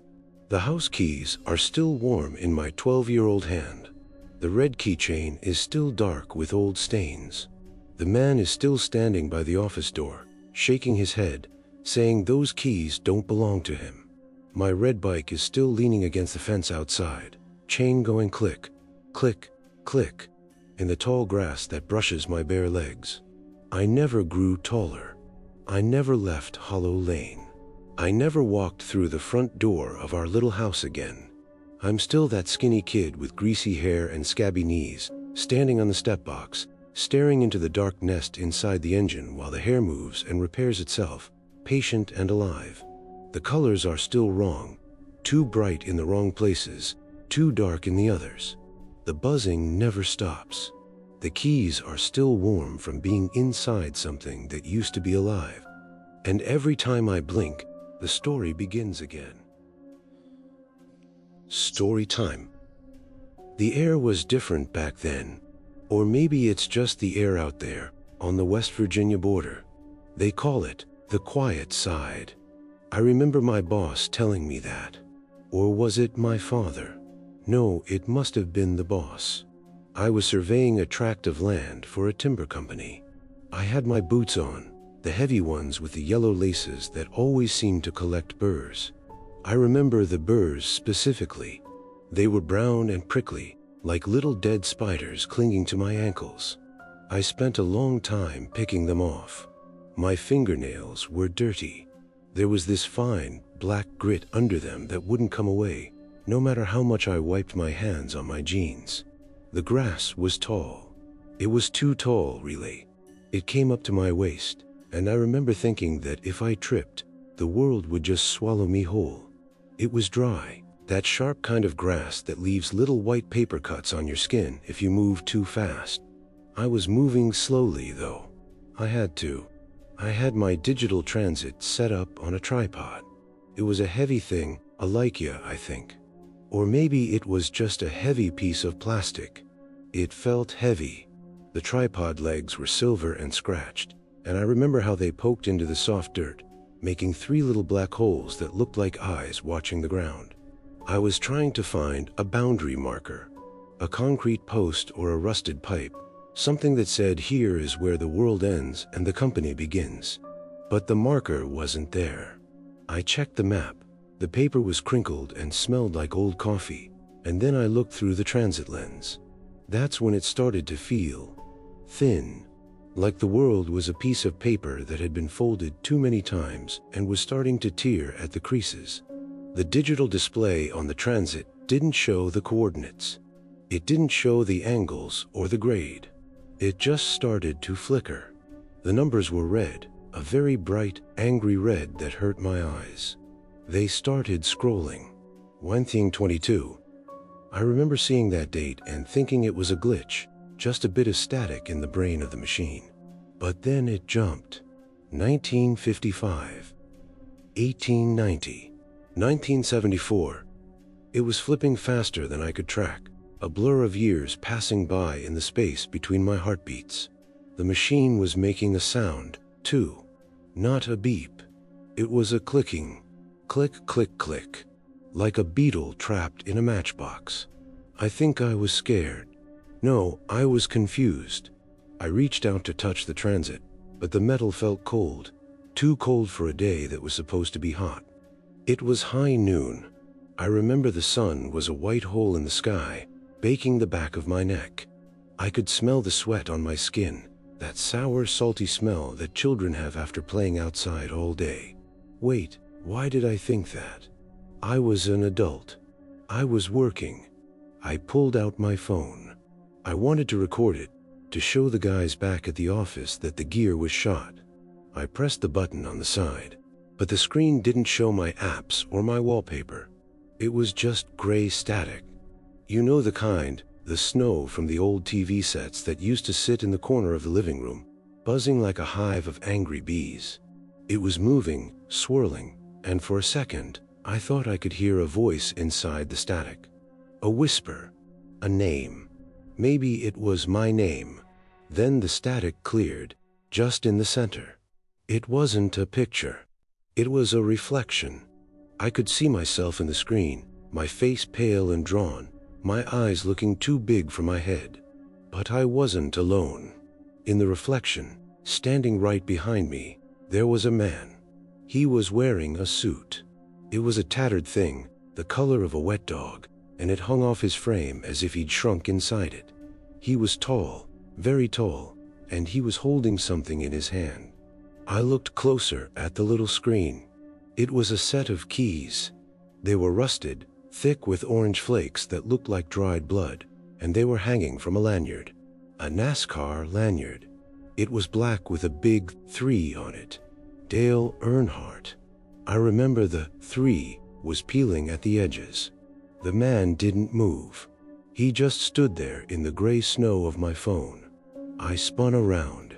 I moved so fast I felt the wind whistle in my ears. But there was nothing. Just the dead leaves, the hemlock trees with their drooping branches, and the silence. The quiet side. It lived up to its name. There weren't even any bugs. No crickets, no birds. Just the sound of my own breath, which felt too loud, like I was shouting into a vacuum. I looked back at the phone. The man was closer. He had moved up the ridge in the reflection. He was only a few feet behind me now. I could see his hand reaching out. His fingers were long and yellowed, like old piano keys. He was reaching for my shoulder. And that's when I noticed the light. On the screen of my phone, the sun was setting. The sky was a bruised purple and a deep, sickly orange. The shadows were long, stretching out like fingers across the forest floor. It was beautiful, in a way that makes you want to cry because you know everything is dying. But when I looked up from the screen, it was still high noon. The sun was still that white, blinding hole directly above me. There were no shadows at all. Everything was flat and bright and wrong. Maybe I imagined this part, I whispered to the trees. My voice sounded small, like a child's voice. I looked at my hands. They were small, too. My fingernails were still dirty with that black grit, but my fingers were stubby, the skin soft and unlined. I wasn't wearing my work boots anymore. I was wearing sneakers. Blue sneakers with Velcro straps. One of the straps was flapping loose, the hook and loop fabric clogged with bits of dried grass. The transit, it wasn't a Leica. It was 3 sticks tied together with a piece of blue twine, and on top of the sticks sat an old, rusted tin can. I felt a coldness wash over me, a shivering that started in my teeth and went all the way down to my toes. I looked at the phone in my hand, but it wasn't a phone. It was a piece of slate, a flat, gray rock I'd picked up from the creek bed. But the static was still there. I could see it moving on the surface of the stone. I could see the man in the tattered suit. He was right behind me. His hand was an inch from my neck. I didn't scream. I couldn't.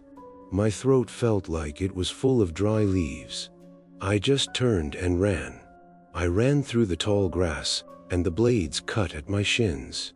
I remember the sound of my sneakers hitting the dirt. Thump, thump, thump, and the sound of my own heart, which felt like it was trying to kick its way out of my chest. I didn't look back. I knew if I looked back, I knew its sun would be gone. I knew if I looked back, I'd see the orange sky and the long shadows, and the man with the NASCAR lanyard would be standing there, jangling those rusted keys, waiting for me to come home. I ran until my lungs burned. I ran until I reached the county road. The black asphalt was hot, and I could smell the tar. It felt real. It felt solid. I stood there, gasping for air, looking down at my red wing boots. They were backed.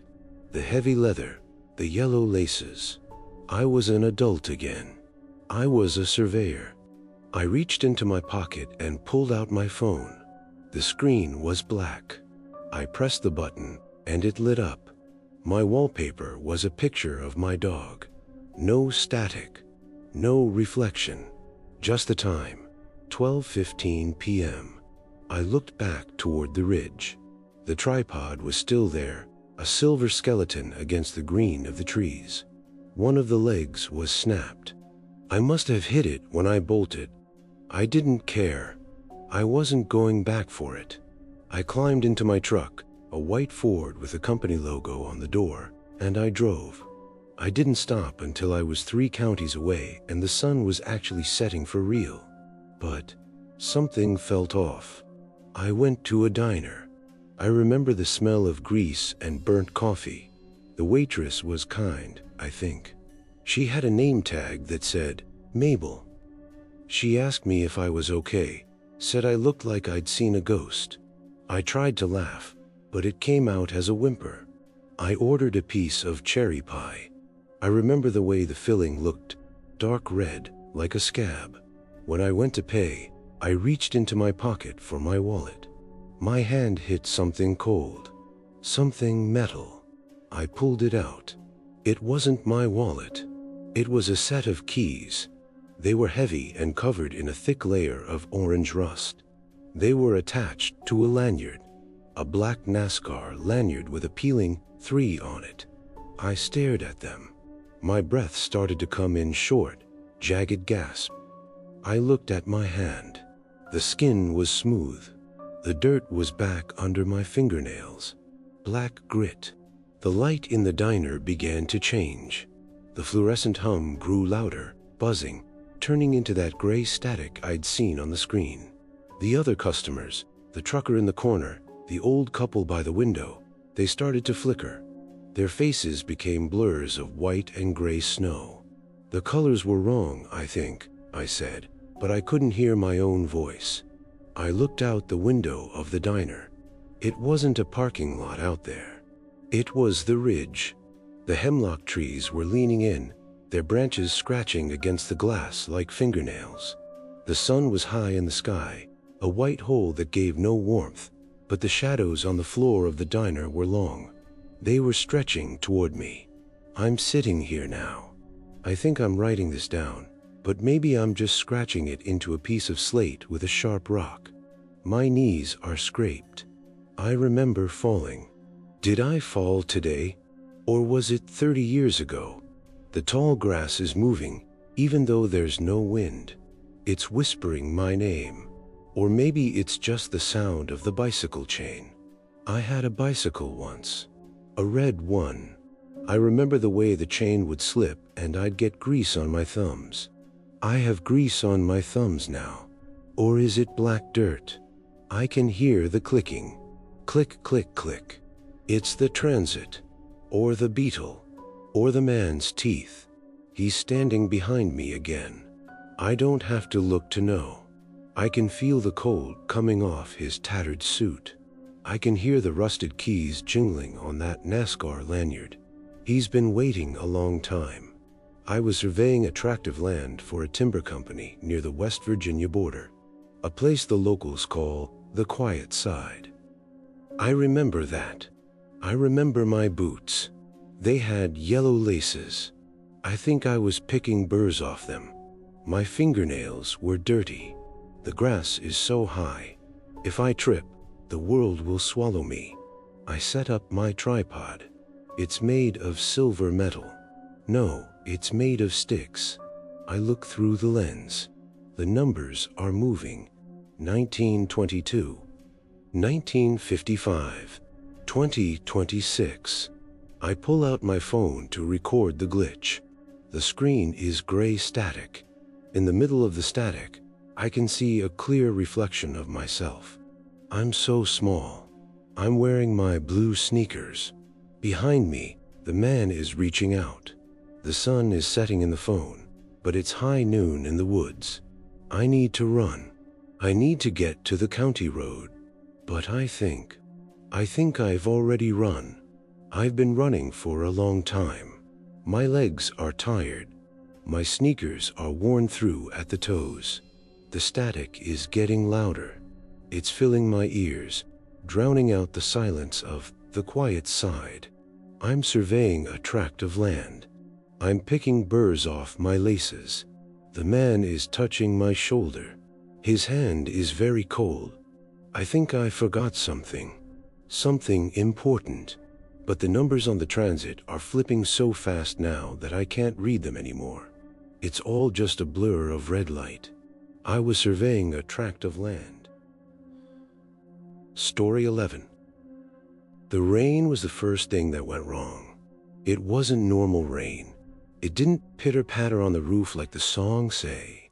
It sounded like gravel being dumped from a great height, a heavy, Wet weight that wanted to press the cabin right into the mud. They called it the Big Flood. But in my head, it's just the time the world turned gray. I was working for the timber company then. 2008.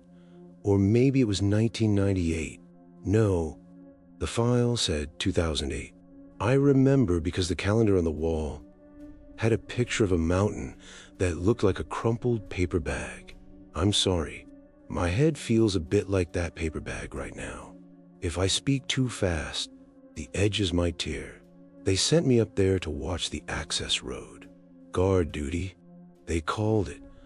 But there was nothing guard except mud and broken hemlock trees. They paid me in cash. The bills felt oily, like they'd been sitting in a bucket of motor oil before they got to me. I kept them in a coffee tin. I remember the sound they made when I dropped them in, a soft paper thud. The cabin was small, or maybe I was just very big then. No, that's not right. It felt like the ceiling was always just an inch above my hair, forcing me to slouch. The walls were made of wood that had turned a sickly, pale color, like the belly of a dead fish. Everything inside smelled of damp wool, and that sharp, metallic scent of old nails.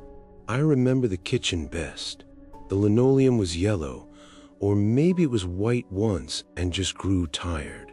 It had a pattern of little squares that didn't quite line up.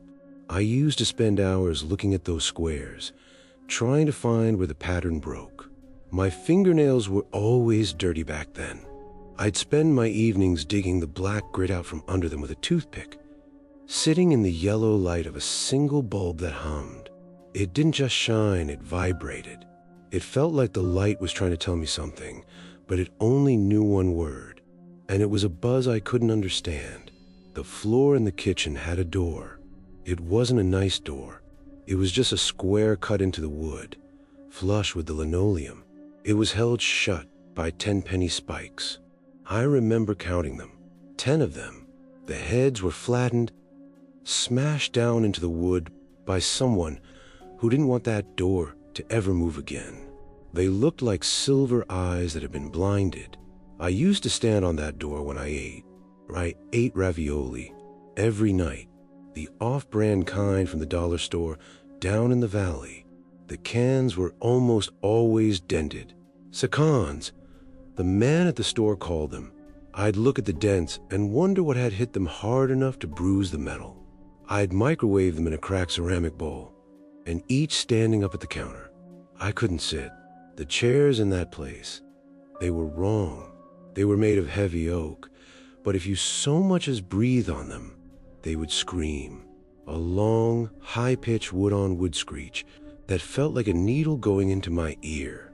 So I stood right on top of those 10-penny nails. The sauce was always too orange.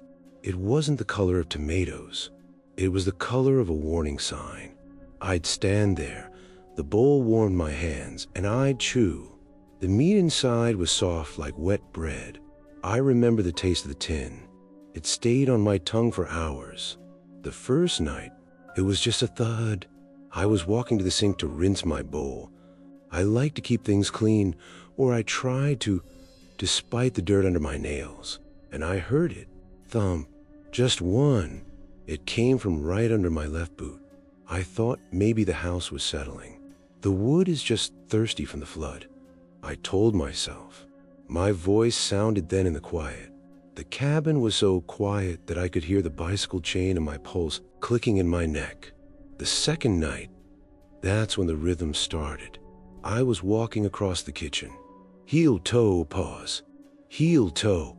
And from directly beneath the floorboards, matching the weight of my step, came the reply, thump, thump, pause. Thump, thump. I stopped. I had a bit of that orange sauce on my chin. I remember feeling it go cold against my skin. I stood perfectly still.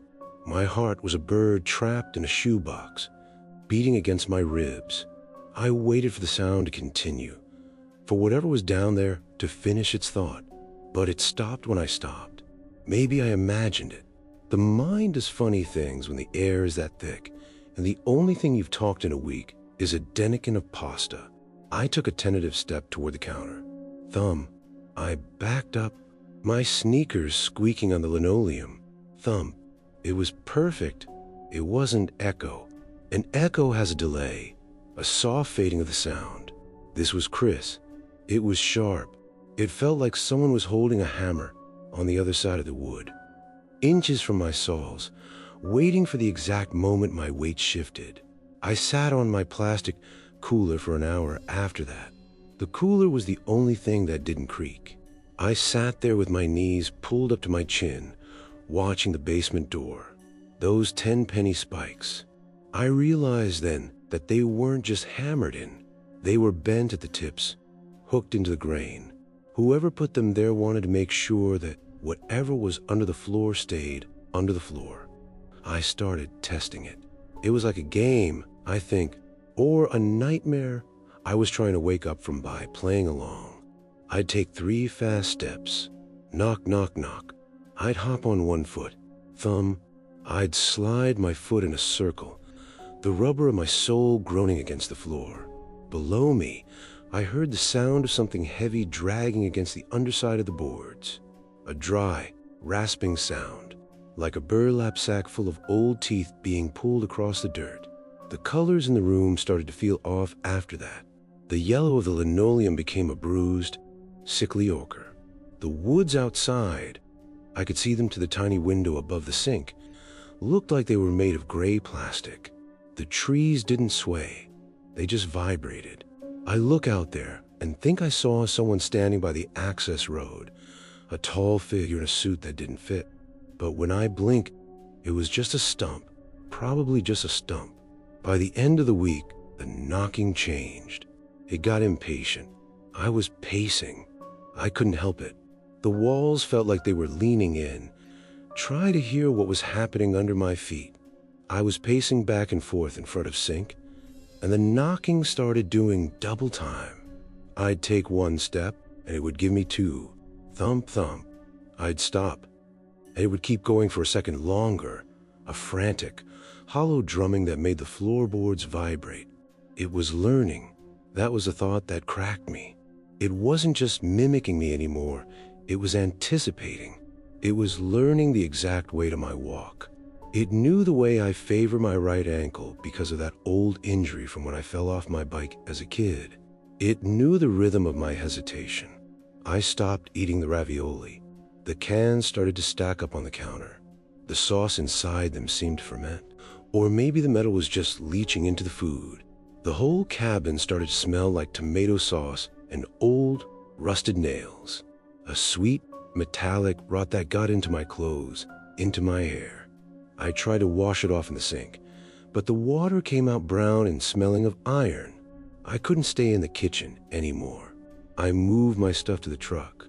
It was a 2004 Chevy, rust on the wheel wells.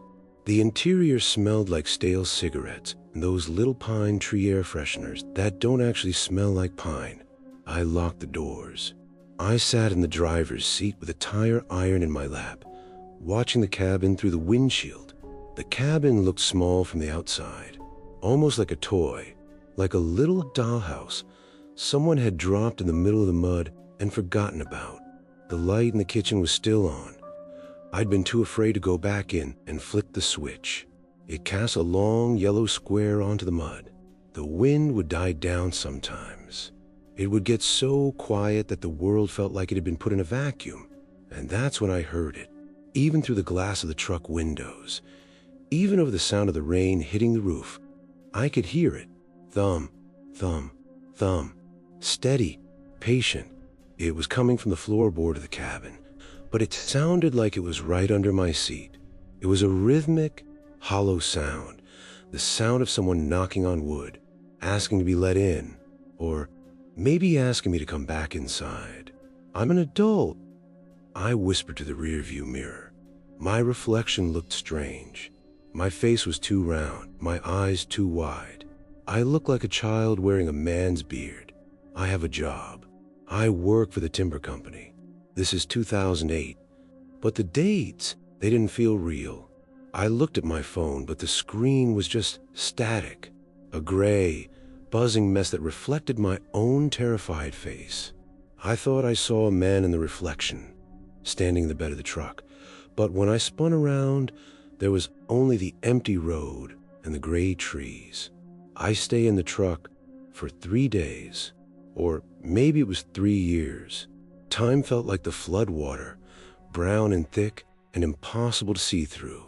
I watched the stack of ravioli cans on the kitchen counter through the window. They seemed to be growing, or maybe the kitchen was shrinking.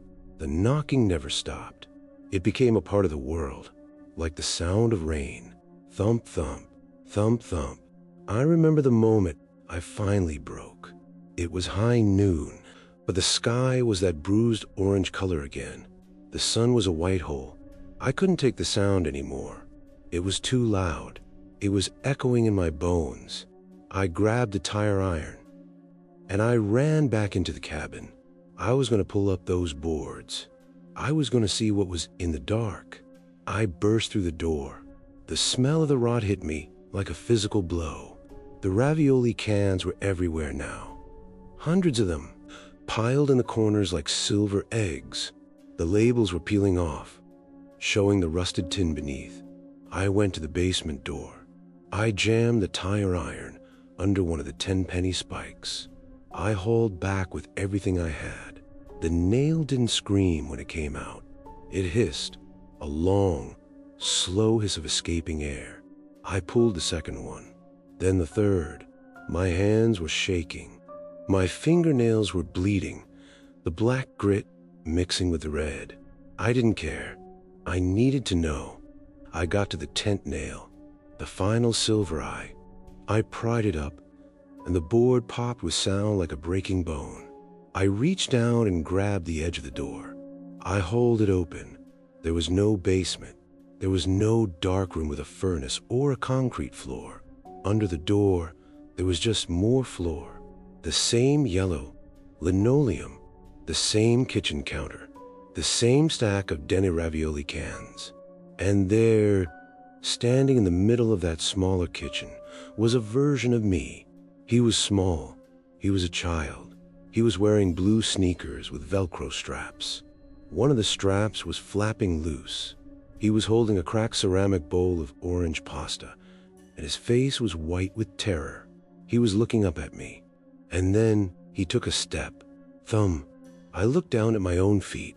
I wasn't wearing my work boots anymore. I was wearing blue sneakers. My hands were small and covered in grease from a bicycle chain. I looked at the counter, and it was so high.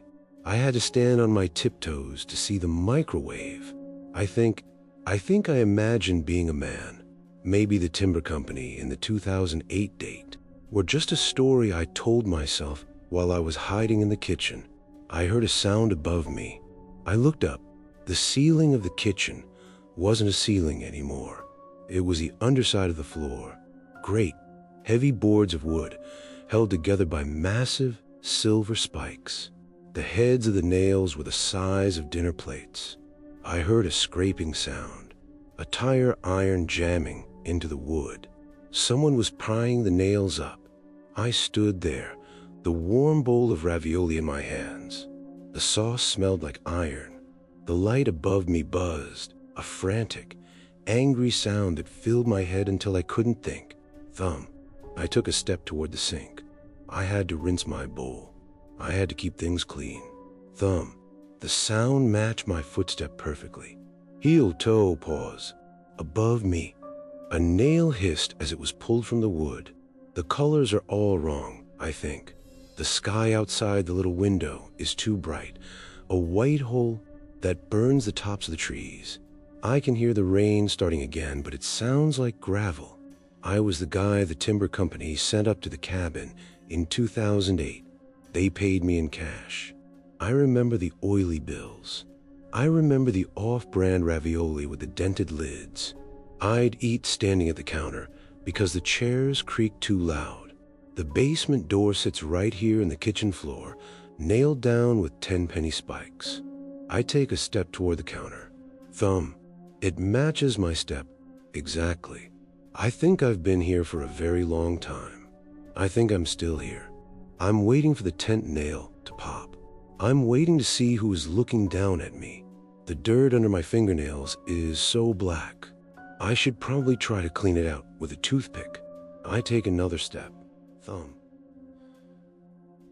Story 12. The heat was felt heavy. It wasn't just the sun. It was a way the air seemed to sit on my shoulders, thick and wet, like a damp old blanket that someone left out in the rain, and then draped over me. I was 34, or maybe I was 12. No, I was 34, and I was heading Asheville for a welding job. My brother-in-law, Gary, I think his name was Gary, he had those large, hairy knuckles and always smelled like sawdust. He let me use a cabin. It was 2016. I remember the year because the truck I was driving was a 2004 Chevy, and I kept thinking about how the rust on the wheel wells looked like map outlines of countries that didn't exist.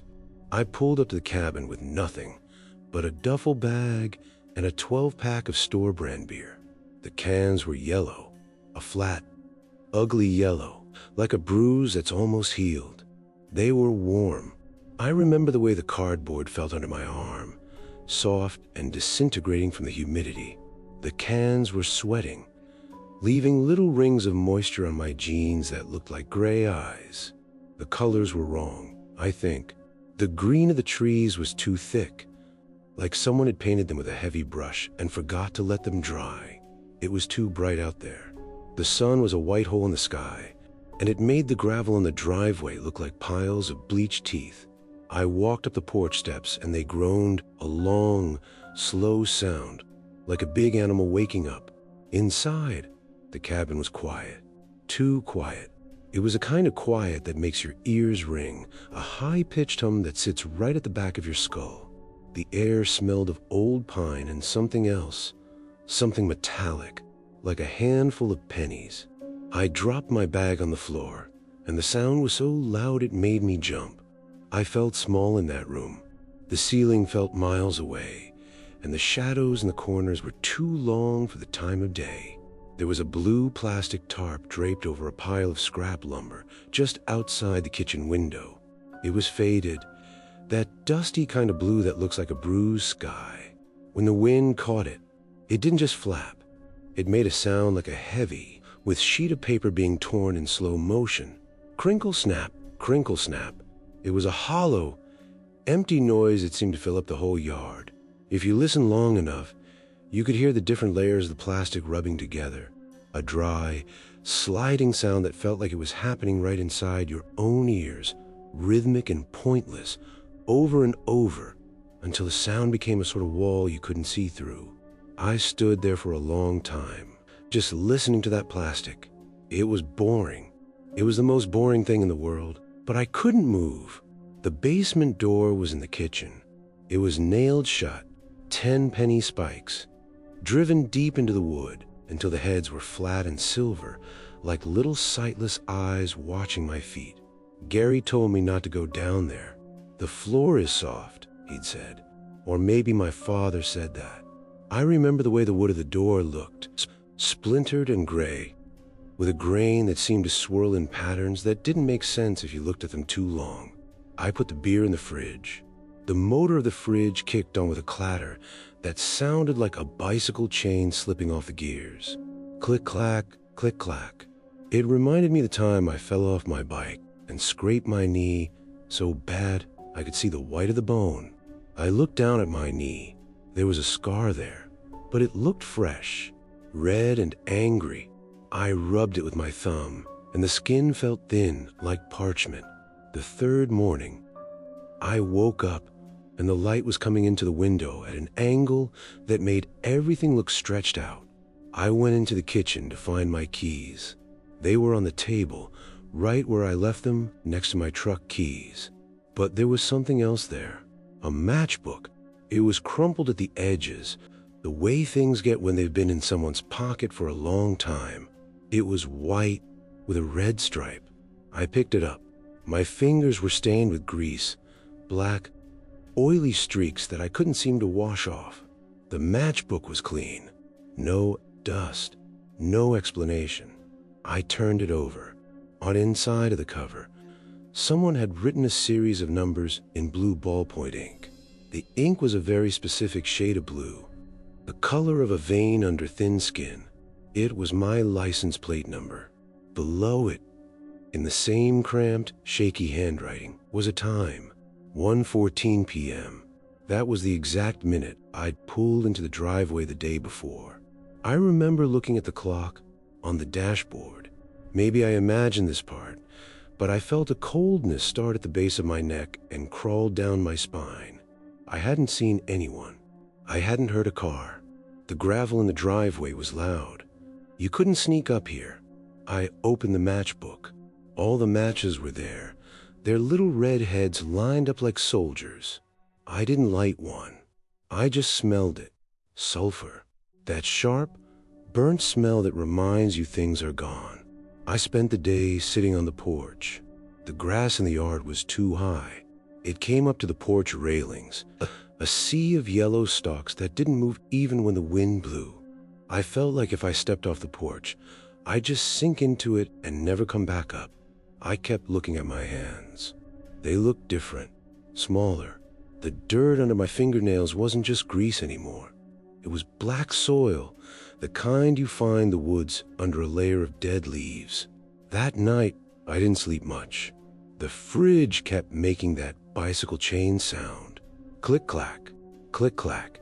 And from behind the basement door, I thought I heard a scratching, like a dog trying to get out, or a man trying to get in. The next morning, there was another matchbook, same spot, next to my keys. I hadn't heard the door open. I hadn't heard a footstep on the floorboards. I sat down at the table, my breath coming in short, fragile gasps. I felt like if I breathed too hard, the kitchen would shatter like glass. I opened the second matchbook. It had a mile marker written in it, mile marker 42. That's where I'd stop for gas on the way up. And below that, it had the brand of cigarettes I bought, Silver Cloud. I haven't smoked a Silver Cloud in years. I quit 2 years ago, or maybe I never started. I remember the way the smoke felt in my lungs, hot and gray. But I hadn't bought cigarettes at the gas station. I bought a Snickers bar and a bottle of water. I think the handwriting was getting worse. The blue ink was smearing, as if the person writing it had been crying, or as if the air was so wet the paper was starting to dissolve. I looked at the beer in the fridge. I hadn't touched it. The cans were getting colder and colder. I could see the frost building up on the yellow metal through the gap in the fridge door. They looked like little blocks of ice. How does it know? I whispered. My voice didn't sound like my own. It was higher, softer. It was a voice of a boy who was afraid of the dark. I looked at the basement door. The nails seemed looser, only a little bit. The heads were sticking out just a fraction of an inch, as if something on the other side was pushing against a wood, very slowly, over the course of days. I wanted to leave. I grabbed my keys, but when I looked at them, they weren't truck keys. They were small and silver, the kind of keys that belonged to a bicycle lock. I walked out to the porch, my legs feeling heavy and awkward, like I was walking through deep water. The truck wasn't in the driveway. There was only a bicycle, a red one with a rusted chain, and a torn seat. It was lying in the tall grass, half submerged in the yellow stalks. The gravel wasn't there anymore. It was just dirt, dark, damp dirt that smelled of the basement. I turned around to go back inside, but the door was gone. There was only a wall of gray wood, the grain swirling in those patterns that made my eyes ache. I looked down at my feet. I wasn't wearing my work boots. I was wearing sneakers, blue sneakers with Velcro straps. One of the straps was loose, the hook and loop fabric clogged with bits of dry grass and hair. The heat was gone. Now it was cold. That sharp, biting cold that you only feel in the sun is a white hole in the sky that doesn't care about you. I looked at my hand. I was holding a matchbook. I opened it. On the inside, written in that blue ballpoint ink, was my name, and below it, a date, not 2016. It was a date from 30 years ago. And below the date, it said, "He never left." I felt a shadow fall over me. It was long. It stretched from the edge of the woods all the way to my toes. I didn't want to look up. I knew if I looked up, I'd see the man in the tattered suit, the one with a NASCAR lanyard. I knew he'd be holding a set of rusted keys. Maybe I imagined this part, but I could hear a voice. It wasn't coming from the man. It was coming from the matchbook, a soft, paper-thin whisper that sounded like the crinkling of the blue tarp. "You're still in the story," the voice said. "You're still in the kitchen." I blinked and the world flickered, like a television screen during a storm. Gray static filled my vision for a second, a buzzing hive of salt and pepper light that made my teeth ache. And then I was back. I was standing in the kitchen. I think it was July, or maybe the sun just felt like it was August. I was 34, or maybe I was 12. The heat was the first thing that felt heavy. It wasn't just the sun. It was the way the air seemed to sit on my shoulders, thick and wet, like a damp old blanket that someone had left down a rain and then draped over me. My brother-in-law, Gary, I think his name was Gary, he let me use a cabin for 2 weeks while I waited on a welding job. I pulled up on my truck, or was it my bike? I had a 12-pack of warm store brand beer. The cans were yellow. They were sweating in the heat, leaving little rings on my jeans. I walked into the kitchen and dropped my duffel bag. The basement door was right there, nailed shut with those 10-penny spikes. I remember counting them. 10.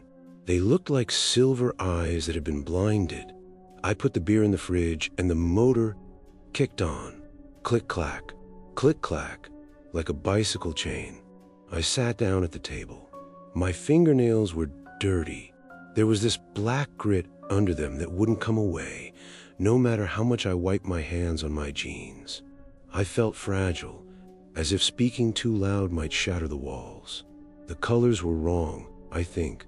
The yellow of the linoleum was too bright, a sickly color that made my stomach turn. I reached for my keys, but my hand hit something else. A matchbook. It was crumpled at the edges. I picked it up with my grease-stained fingers. I turned it over. Inside the cover, someone had written my license plate number in blue ballpoint ink. I think I've seen this before. Maybe I imagined it, but I felt like I had already read those numbers. I felt like I had already smelled the sulfur. I looked at the basement door.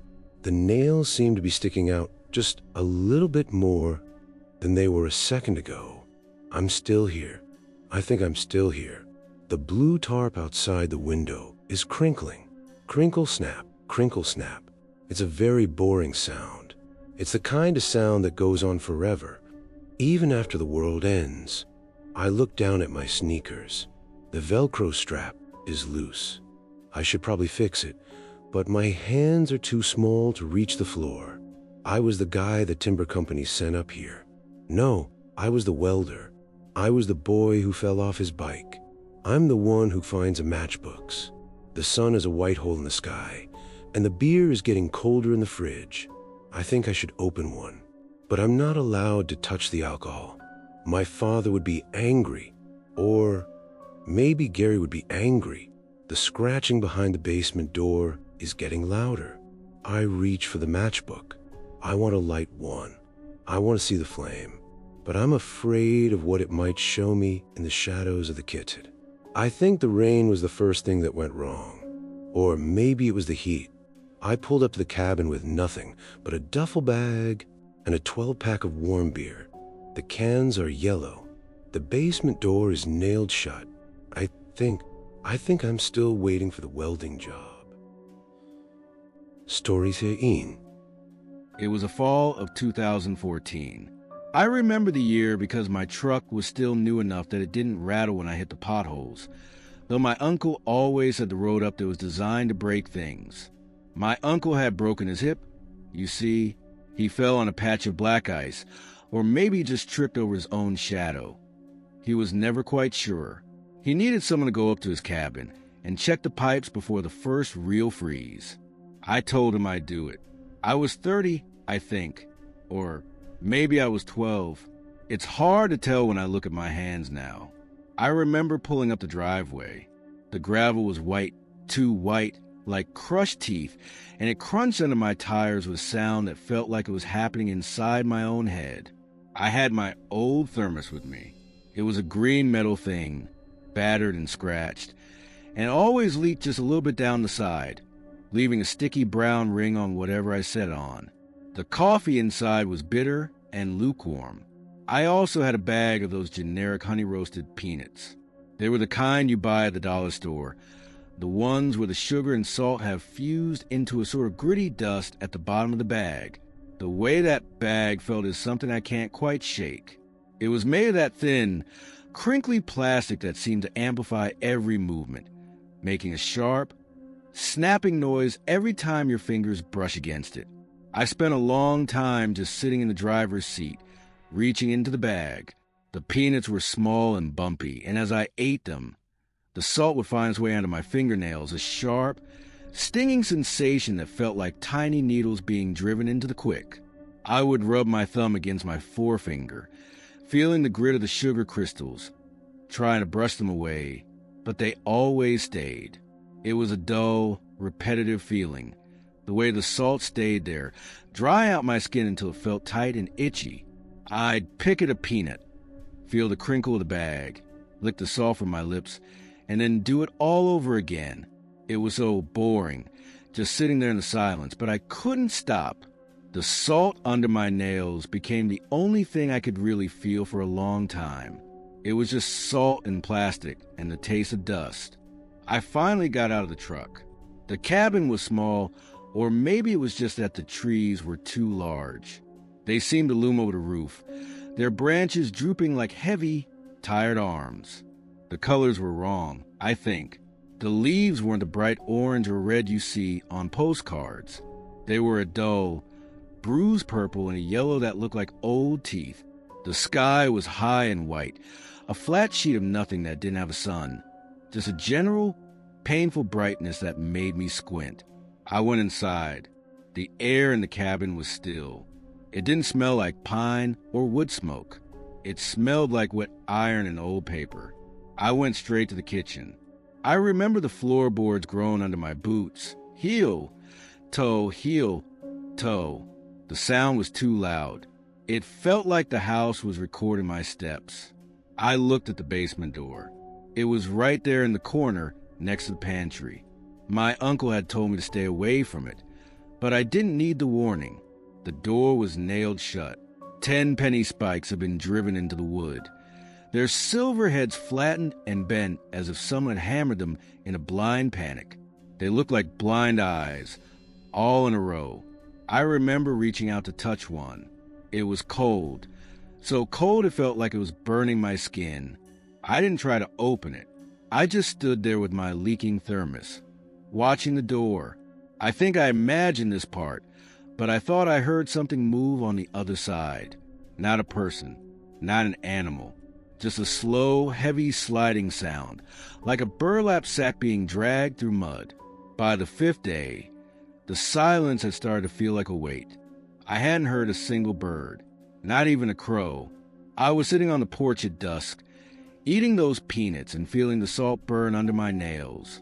The light was fading, turning that sickly purple color when he walked up. He didn't come from the driveway. He just stepped out of the trees like he'd been standing there for 100 years, waiting for the light to get just right.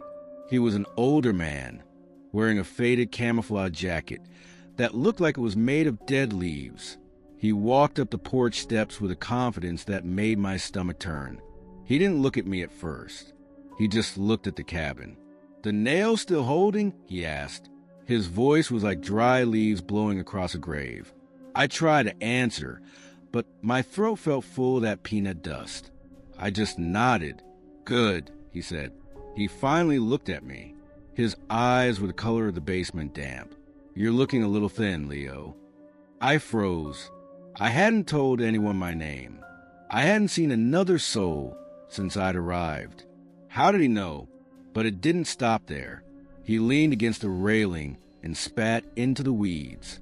"Sorry about that dog of yours," he said. "The one you lost last spring. Buster, right? He was a good hunter. Shame about the coyotes." I felt the world tilt. Buster had died in April. I'd buried him behind my house, miles away from here. I started to stand up, my chair screeching against the wood, a sound that felt like a needle in my ear. But the man didn't move. "And that song," he whispered, almost to himself, "the one on the radio when you drove up the holler. Long black veil. Fitting choice for a place like this." I remember the song. I remember the static on the radio. But I didn't remember the radio being on. Maybe I imagined the music. Maybe it was just the wind. The man reached up and started to pull off his work gloves. They were brown leather, cracked and peeling at the thumbs, stained with something dark that might have been oil or old blood. He laid them carefully on the porch railing, side by side, as if he were tucking them into bed. "Leave them be," he said. He didn't look back. He just turned and walked into the trees. He didn't make a sound. Not a leaf crunched. Not a twig snapped. He was just gone. I didn't sleep that night. I sat in the kitchen with the lights on, the single bulb humming like a hive of angry bees. I kept my eyes on the basement door. The nails were still there. The silver eyes were still watching. But I could hear things. On the porch, right outside the door, I heard the boards creak. Creak, creak, creak. It was the sound of someone standing there. Someone heavy. Someone patient. It was a steady, rhythmic sound that matched the beating of my heart. I'd wait for a long time, holding my breath until my lungs burned, and the creaking would stop. But as soon as I'd let out a sigh, it would start again. Creak, creak. The next morning, the sun was at White Hole again. I went out onto the porch, my sneakers squeaking. Wait, why was I wearing sneakers? I thought I had boots. I looked down. I was wearing blue sneakers with Velcro straps. One of the straps was loose, the hook and loop fabric clogged with bits of dried grass and hair. I felt small. I felt like the porch railing was too high for me to reach. The gloves were still there. I walked over to them, my heart hammering against my ribs. They were exactly where he'd left them, but they were different. The left glove was covered in fresh, wet mud. It was thick and black, and it smelled of something terrible. It smelled of the basement. It smelled of rotting wood and wet iron and things that have never seen the light of day. I reached out a small, stubby finger and touched the mud. It was cold. It felt like the nails on the door. I looked at the bag of peanuts on the porch table. I picked one up and put it in my mouth. It didn't taste like honey or sugar. It tasted like dust. It tasted like the floorboards of a house that hasn't been lived in for a century. I tried to spit it out, but it stuck to the roof of my mouth, dry and choking. I think I tried to run. I remember the sound of my sneakers hitting the dirt. Thump, thump, thump, and the way the tall grass whipped at my shins, leaving little white paper cuts. I ran toward my truck, but the truck wasn't there. There was only a bicycle, a red one with a rusted chain that clicked as the wind moved the pedals. I looked back at the cabin. The man in the camouflage jacket was standing on the porch. He wasn't wearing his gloves. His hands were long and yellow like old piano keys. He was holding something, a hammer. He looked at me and smiled. It wasn't a kind smile. It was a hole in his face. "The nails are still holding, Leo," he called out. His voice was louder now, echoing off the trees until it filled up the whole world. For now, I realized then that the trees weren't just trees. They were walls. The sky wasn't a sky. It was a ceiling, painted white and far away. The hollow was just a room, and I was the thing inside it. I looked at my hands. They were covered in salt. The grit was deep under my nails, stinging and sharp. I started to pick at it, digging my thumb into the quick, trying to get the dirt out, the black grit, the basement grit. I think the air was different back then. Or maybe it's just the air up here. It's the fall of 2014. My uncle broke his hip, and he needed someone to check the pipes before the winter. I told him I'd do it. I'm 30, I think. Or maybe I'm 12. I'm pulling up the driveway now. The gravel is white, like crushed teeth. I have my old thermos with me. It's leaking a little bit down the side, leaving a brown ring on my jeans. I have a bag of generic honey-roasted peanuts. The bag is so crinkly. It makes a sharp, snapping noise when I touch it. I reach inside and pull out a peanut. It's small and bumpy. I feel the salt find its way under my fingernails, a sharp, stinging sensation. I rub my thumb against my finger, feeling the grit of the sugar. It's so boring, sitting here. I've been sitting here for a long time. I look at the cabin. The trees are looming over the roof. The colors are wrong, I think. The leaves are a bruised purple. I need to check the pipes. I need to look at the basement door. I get out of the truck. My sneakers squeak on the gravel. I wonder where my boots went. I walk up the porch steps. Heel toe, heel toe. I look at the railing. There are 2 brown leather gloves sitting there. They are cracked at the thumbs. The left one is covered in fresh mud that smells like rot. I think I've seen them before. I hear someone stepping out of the trees. The camouflage jacket is the color of dead leaves. The nail still holding? He asks. I reach into my bag of peanuts. They taste like dust. The nail still holding? He asks again. I think I'm still here. I never left the porch. I never grew up. I'm just a boy with salt under his nails, waiting for the basement door to open. I look at the man. He knows my name. He knows about the dog. He knows I'm never leaving. I take another peanut. The plastic bag crinkles. Crinkles snap. It's the fall of 2014.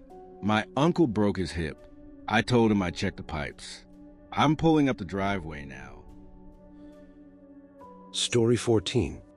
That summer after Mom and Dad split up felt like it stretched on forever. The realtor, Mr. Ellis, I think his name was, let us stay there cheap because nobody else wanted the place. It sat way out at the end of a long dirt road where the trees leaned in so close their branches scraped the tin roof on windy nights. Mom had to drive back to town for her new job most days, so a lot of time it was just me. I had a half-empty jar of chunky peanut butter and a plastic spoon I kept rinsing in the sink, the kind with the little ridges that hold the oil. I'd scoop some out, eat it straight, then rinse a spoon under cold water and set on the counter to dry. The oil never really came off. It left little shiny streaks on plastic. The cabin was bigger inside than it looked from the road. The main room felt too large, like the walls pulled back when you weren't looking. The floorboards were old and wide, dark where they creaked in some spots but stayed quiet in others. There was a basement door at the far end of the hallway, nailed shut from the top with big flat head nails. Mom said it was because the stairs were rotten and nobody should go down there. I never tried. But right beside that door, the very first floorboard started to lift.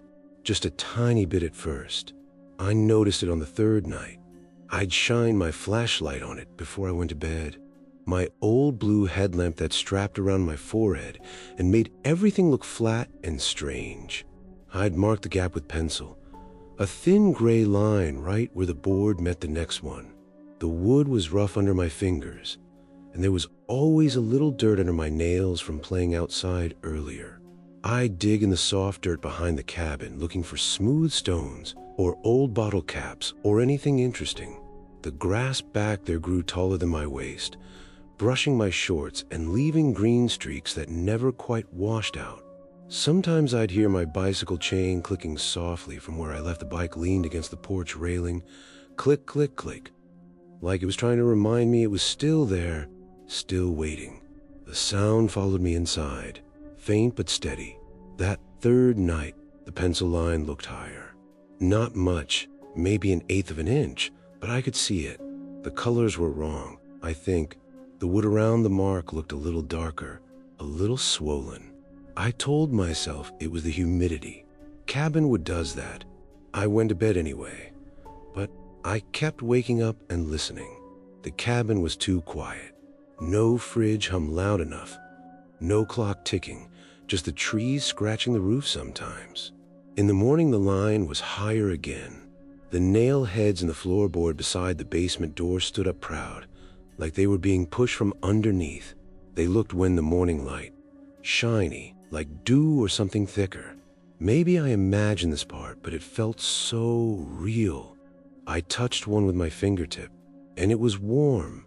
Every night, I did the same thing.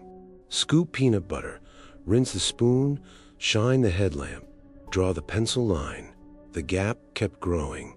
Slow, steady, no creaking, no popping, no noise at all.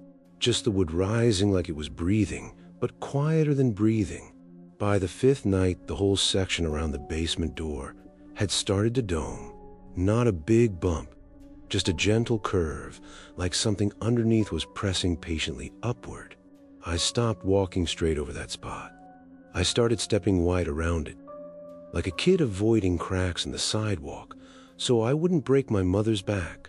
My sneakers made soft, sticky sounds on the other boards because of the peanut butter I dropped earlier and never cleaned up properly. The jar stayed open on the counter. I couldn't close it anymore. I'd stand there after marking a line and just stare at the floor. The peanut butter smelled too sweet mixed with the old smell of the cabin. My fingernails had black cresses on them again from the dirt outside, and I'd pick at the edges with my teeth while I stared, tasting metal and oil and the faint sweetness of the peanut butter. The grass marks on my legs itched. The bicycle chain kept clicking outside, even when there was no wind. Click, click, click. It got inside my head the same way the quiet did. I tried to remember how long we were supposed to stay. Mom said a couple weeks, maybe a month until we found a real house. But the days blurred. The light through the windows was wrong too. Too green from all the trees, too dim in the afternoon even when the sun was high. The cabin felt larger every day. The hallway to the basement door seemed longer. When I walked it, my footsteps sounded too loud, then too soft, like the floor was swallowing the sound. I'd sit on the couch with the peanut butter jar in my lap and watch the dome section. The pencil lines I'd drawn made a little staircase of gray marks now, each one higher than the last. The nail heads stuck up farther. They still looked wet. I wiped one with my thumb, and the wetness smeared. It wasn't water. It felt oily, warm, like the inside of something living. By the end of the week, the whole area around the door had risen so much I could see the gap clearly even without the headlamp. The wood had pushed the nails up until they stood almost a quarter-inch proud of the plank. The dome section looked like a belly, round and patient. I stopped going near the hallway at all. After dark, I'd mark the line right after dinner, then back away fast, stepping wide, my heart beating too loud in the too quiet cabin. The peanut butter jar stayed open. The spoon stayed on the counter with peanut butter dried in the ridges. I couldn't eat anymore. I'd just scoop a little on my finger sometimes and lick it off while I stared. The nights got longer. I'd lie in the little bed in the back room and listen. Nothing, no creaks, but I could feel it anyway. The slow, steady push from underneath. The floorboard rising an inch every night, or maybe half an inch. I don't remember exactly. The colors were wrong when I closed my eyes. The darkness wasn't black. It was the same wrong yellow as the cabin lights. I'd get up sometime and creep to the hallway with the headlamp on low. The dome was higher. The pencil marks looked like they were moving even while I watched. Maybe I imagined this part, but it felt so real. One night, I thought I saw the wood twitch, just once, like a muscle under skin. Outside, the trees pressed closer. The branches scraped louder. My bike stayed leaned against the porch. chain still clicking. The tall grass brushed my legs when I went out to the porch in the morning, leaving more green streaks. Dirt under my nails from digging again, looking for anything normal. Rocks, sticks, anything that wasn't the floor. I'd come back inside, and the hallway would be waiting. The dune floor looking bigger, the nails shinier, wetter. I started sleeping with a headlamp on my forehead, strapped tight, beam pointed at the ceiling so I could see the shadows. The shadows were wrong too. They moved slower than they should when I turned my head. I don't remember Mom coming back much. Maybe she did. Maybe I imagined her voice calling from the porch. The days melted together. Peanut butter, spoon, pencil, gap, step wide, stare. The jar got lower but never empty. The oil separated and sat on top like a skin. I'd stir it with a spoon and the bridges would catch it again. The bicycle chain clicked all day now, even in dead calm. Click, click, click. It followed me inside, under the too quiet, into the too large rooms. By the last night, I stopped marking the line. There was no point. The whole section around a basement door was dome high enough that I could see the nails standing straight up, wet and gleaming, though it looked stretched, like skin over something pushing hard but slow. I stood at the edge of the hallway, toes right at the line where the floor still felt normal. My small sneakers were dirty, green streaks on my shorts, black dirt under every fingernail. The peanut butter jar sat open behind me on the counter, the spoon beside it, ridges full. The headlamp beam shook because my hand shook. The dome rose a little more while I watched. No sound, just a patient upward press. The bicycle chain clicked once, soft, from the porch. I never left that cabin. I never grew up. I'm still there, you know. Right now, the light is still the same wrong yellow. Too bright over the table, too dim in the corners. The peanut butter jar is still half empty on the counter, oil sitting on top.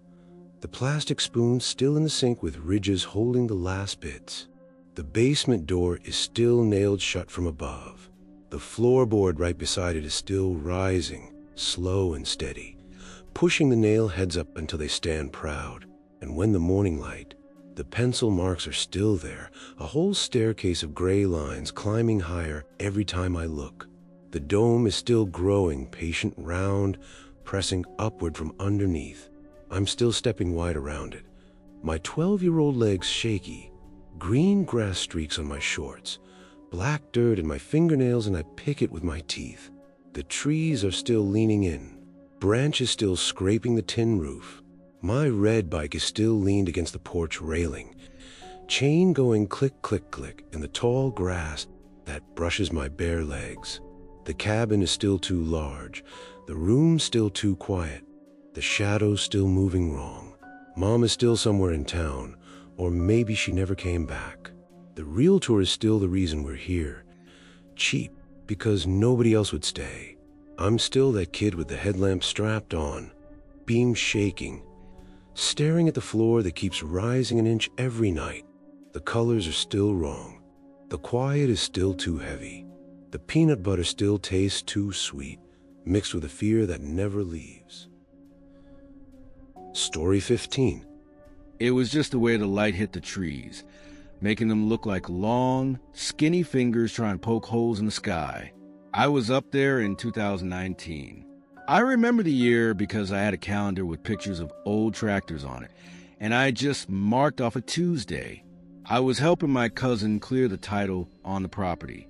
He wanted to sell it, but the bank needed someone to stay there just to make sure the roof wasn't leaking and the squatters hadn't moved into the crawl space.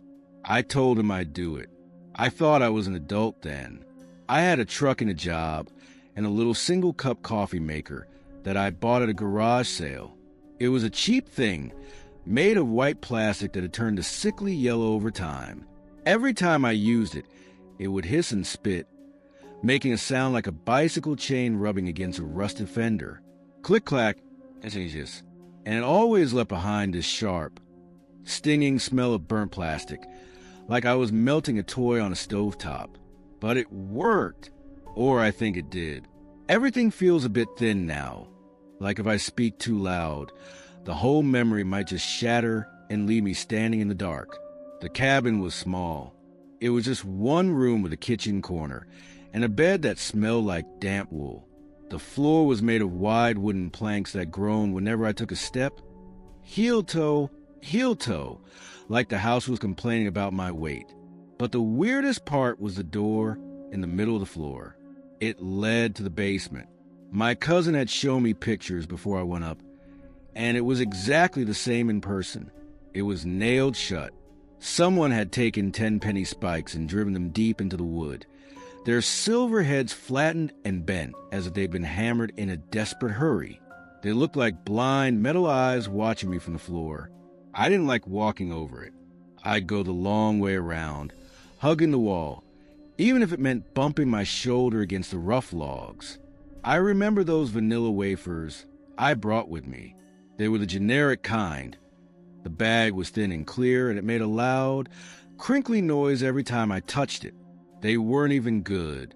They were stale, a little bit soft on the outside, but dusty in the middle. When you bite into one, it doesn't really crunch. It just gives up. It turns into this sweet, chalky paste that sticks to the roof of your mouth and the backs of your teeth. You have to use your tongue to scrape it off, and even then, it leaves this feel behind. It's a very boring taste. It's just sugar and flour and something that's supposed to be vanilla but isn't quite right. I'd sit there at the small wooden table for minutes, just feeling that dry paste against my gums. Not even hungry, just doing something to pass the time while the wood stayed too quiet outside.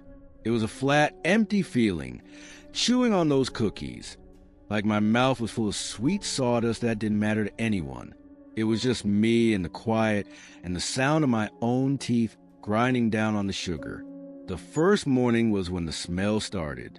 I woke up because the air felt thick. It wasn't the smell of the woods or the old wood of the cabin. It was coffee, but not the good kind you get at a diner. It was dark and bitter. The smell of a pot that had been left on the burner for 3 days until the liquid turned into a black crust. It was so strong it made my eyes water. I sat up, my head feeling heavy, and looked at my little white machine. It was cold. I hadn't even gotten out of bed yet. I reached over and touched the plastic. It was stone cold, and the cord was still coiled up on the counter, unplugged. The carafe was dry. I think I stood there for a long time, just staring at that dry glass pot, while the smell of burnt beans filled up my nose until it was all I could breathe. Maybe I imagined it. I remember telling myself that the cabin was just old, and maybe the previous owners had spilled a gallon of espresso down the floorboards. But the smell wasn't coming from the walls. It was coming from the floor. Specifically, it was coming from the basement door. I walked over to it. I forgot to be afraid for a second, and I knelt down. The smell was so thick right there that it felt like I was sticking my face into a chimney. It was seeping up through the tiny cracks between the planks. I put my ear to the wood, and for a second, I thought I heard a sound. Not a voice, but a soft, rhythmic bubbling. Glup, glup, glup, like a pot of something thick boiling on a stove I couldn't see. I made my own coffee then, just to try and drown it out. My little machine hissed and spat, filling the room with that burnt plastic odor. I sat at the table with my mug, the steam rising up and hitting my face. But the ghost smell didn't go away. It mixed with my coffee. It was like I was drinking two different things at once. One was hot and watery, and the other was cold and oily and smelled like a dead fire. I couldn't tell which was which after a while. I'd take a sip, and it would taste like the vanilla wafers, sweet and chalky, and then it would turn into that bitter, black ash. I looked at my hands while I held the mug. They looked different. My fingernails were dirty. There was this black grit under them, the kind of dirt you get from digging the garden, but I hadn't been outside all day. My fingers looked shorter, stubbier. I think the colors in the room were wrong, too. The light from a window was too yellow, like the whole world was being viewed through an old tooth. By the third day, the smell was a physical thing. It was a weight in the room. I could see it almost, a haze that sat over the basement door. And the nails were changing. Those 10-penny spikes that were supposed to be silver and dull were now dark. They looked oily, as if they were sweating a black grease. I touched one with the tip of my finger, and it felt warm. Not just warm from the sun, but warm like a fever. I wiped my finger on my jeans, but the oil wouldn't come off. It left a dark stain that smelled like that burnt coffee. I started to feel a panic rising in my chest, a fluttering like a moth trapped in a jar. I wanted to leave. I told myself I'd just go to the truck and drive down to the gas station. Just for an hour, just to breathe air that didn't taste like a burnt pot. I went to the door, but the handle felt too high. I had to reach up to grab it. I remember thinking that was strange. I was an adult. I was tall. But the door was huge, a giant slab of gray that looked like it belonged to a castle, not a cabin. I pushed it open and stepped onto the porch. The grass outside was too high. It came up to my waist, a sea of yellowed stalks that didn't move even though I could feel the wind on my face. I looked for my truck, but all I saw was a red bicycle lie in the dirt. It was small, with a rusted chain and a torn seat. I didn't have a truck. Did I? I remember the smell of vanilla wafers. I remember the smell of burnt coffee. I walked back inside because the woods were too quiet.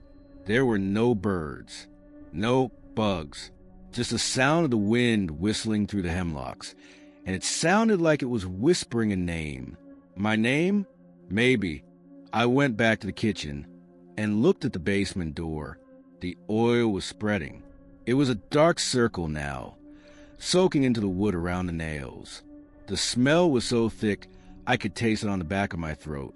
It felt like I'd swallowed a spoonful of dry coffee grounds. I reached into my pocket and pulled out a vanilla wafer. I needed that boring, sweet taste to stop the bitterness. But when I bit into it, the cookie was wet. It was soaked in a black, oily liquid. I spat it out, and it looked like a piece of coal on the floor. I think I need to go home, I said out loud. But my voice sounded wrong. It was high and thin. It was a child's voice. I looked down at my feet. I wasn't wearing my work boots anymore. I was wearing blue sneakers with Velcro straps. One of the straps was loose, flapping against the floorboards as I moved. My hands were small, the skin smooth except for the black grit under my nails. I wasn't 30. I wasn't helping my cousin. I was just here. I had always been here.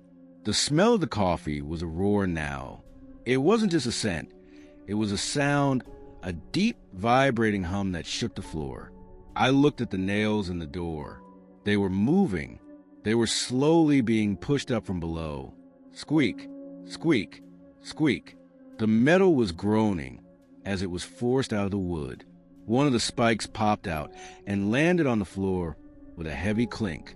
It was covered in that black oil. Then another one, and another. Something was underneath. Something was brewing down there in the dark, and it was finally finished. I backed away, my sneakers squeaking on the planks. I went to the corner where the bed was, but the bed was gone. There was only a pile of scratchy wool blankets on the floor. I crawled onto them, pulling them up to my chin. The wool was rough against my skin, itchy and hot. It's a very specific feeling, the way cheap wool feels when you're scared. It doesn't keep you warm. It just makes you sweat and itch. I lay there, listening to the rain start to hit the roof. The rain on the roof sounded like gravel. It didn't sound like water. It sounded like thousands of tiny stones being dropped onto the shingles. Tack, tack, tack. It was a hollow, empty sound that seemed to fill up the whole room. If you listened long enough, you could hear the different layers of the storm, the way the wind would push the rain sideways until it scraped against the logs. It was a very boring sound. Really, it was just a dull, repetitive noise that went on and on until you forgot what silence felt like. I stared at the ceiling, watching the water stains grow like bruises on the wood. It felt like the house was melting around me, turning into a soft, wet pulp. I stayed there for a long time, just listening to that stone rain. It was a flat, empty feeling, like the time I spent chewing on those wafers. The last nail popped. I heard it hit the wall. The basement door didn't open, not at first. But the smell changed. It wasn't just burnt coffee anymore. It was a smell of something old and damp and heavy. It was the smell of the creek after flood, mixed with the scent of a wood stove that had been put out with dirty water. A shadow started to grow from cracks in the door. It wasn't a shadow cast by the light. It was a physical thing, a black vapor that spilled out and pooled on the floor. It smelled like the black oil on the nails. I sat up on my blankets. The cabin felt huge now. The walls were miles away, and the ceiling was lost in the gray fog. I looked at the counter where my coffee maker was. It wasn't a coffee maker anymore. It was a tin can with a string tied to it. I looked at the door. The basement planks were lifting. Slowly, a hand reached out from a gap. It wasn't a person's hand. It was too long. The fingers were thin and yellowed, like old piano keys. They were stained with black oil. The hand gripped the edge of the floorboards and pulled. The wood groaned and splintered. I could hear that bubbling sound again, louder now. Glup, glup, glup. It sounded like a heart beating inside a pot of tar. I think I imagined this part. I whispered. My voice was so small I could barely hear it over the rainstones. Maybe I'm just dreaming, but the smell was real. It was in my clothes. It was in my hair. I could feel it on my skin, a greasy film that wouldn't go away. The hand pulled harder, and the door flew open, crashing against the floor with a sound that made the whole world shake. I saw the stairs leading down. They weren't made of wood. They were made of earth, dark and wet, and they smelled like a grave. A figure started to climb out. It was tall, so tall it had to bend nearly in half to fit in the room. It was wearing a tattered suit that looked like it had been buried and dug back up. It didn't have a face, not really. Where the eyes should have been, there were just two silver nail heads, flat and sightless. It stood there in the middle of the kitchen, the black oil dripping from its fingers and onto the floor. It smelled like the bitter, burnt coffee of 1,000 years. It looked at me, or I felt it looking at me. It reached into its pocket and pulled out a handful of something. It walked toward me, its steps heavy and wet. Slop, slop, slop. It reached my pile of blankets and held out its hand. In its palm were a few stale vanilla wafers. They were white and chalky. "Time to wake up, Leo," it said. The voice didn't come from the figure. It came from the walls. It came from the coffee smell. I blinked. I think the air up there was too heavy. Or maybe it was just the way the light hit the trees. It was 2019, I think. I was up there helping my cousin clear the title on the property. I had a truck and a job and a little white coffee maker that hissed and spat like a bicycle chain. I remember the year because I had a calendar with tractors. I just marked off a Tuesday. The cabin was small. It smelled like damp wool and wet iron. I walked into the kitchen, my boots groaning on the planks. Heel toe, heel toe. I looked at the floor. The basement door was right there. It was nailed shut with 10-penny spikes. They looked like silver eyes watching me. I sat at the table and opened a bag of generic vanilla wafers. They were stale and dusty. I put one in my mouth and chewed, feeling the sweet paste stick to my teeth. It was very boring. I felt a panic in my chest, a small fluttering. I reached for my coffee mug, but my hands looked small. My fingernails were dirty. There was black grit under them. I think the colors were wrong. I woke up because the air felt thick. I smelled coffee. Bitter, burnt coffee, like a pot left on the burner too long. But my machine was cold. It was unplugged.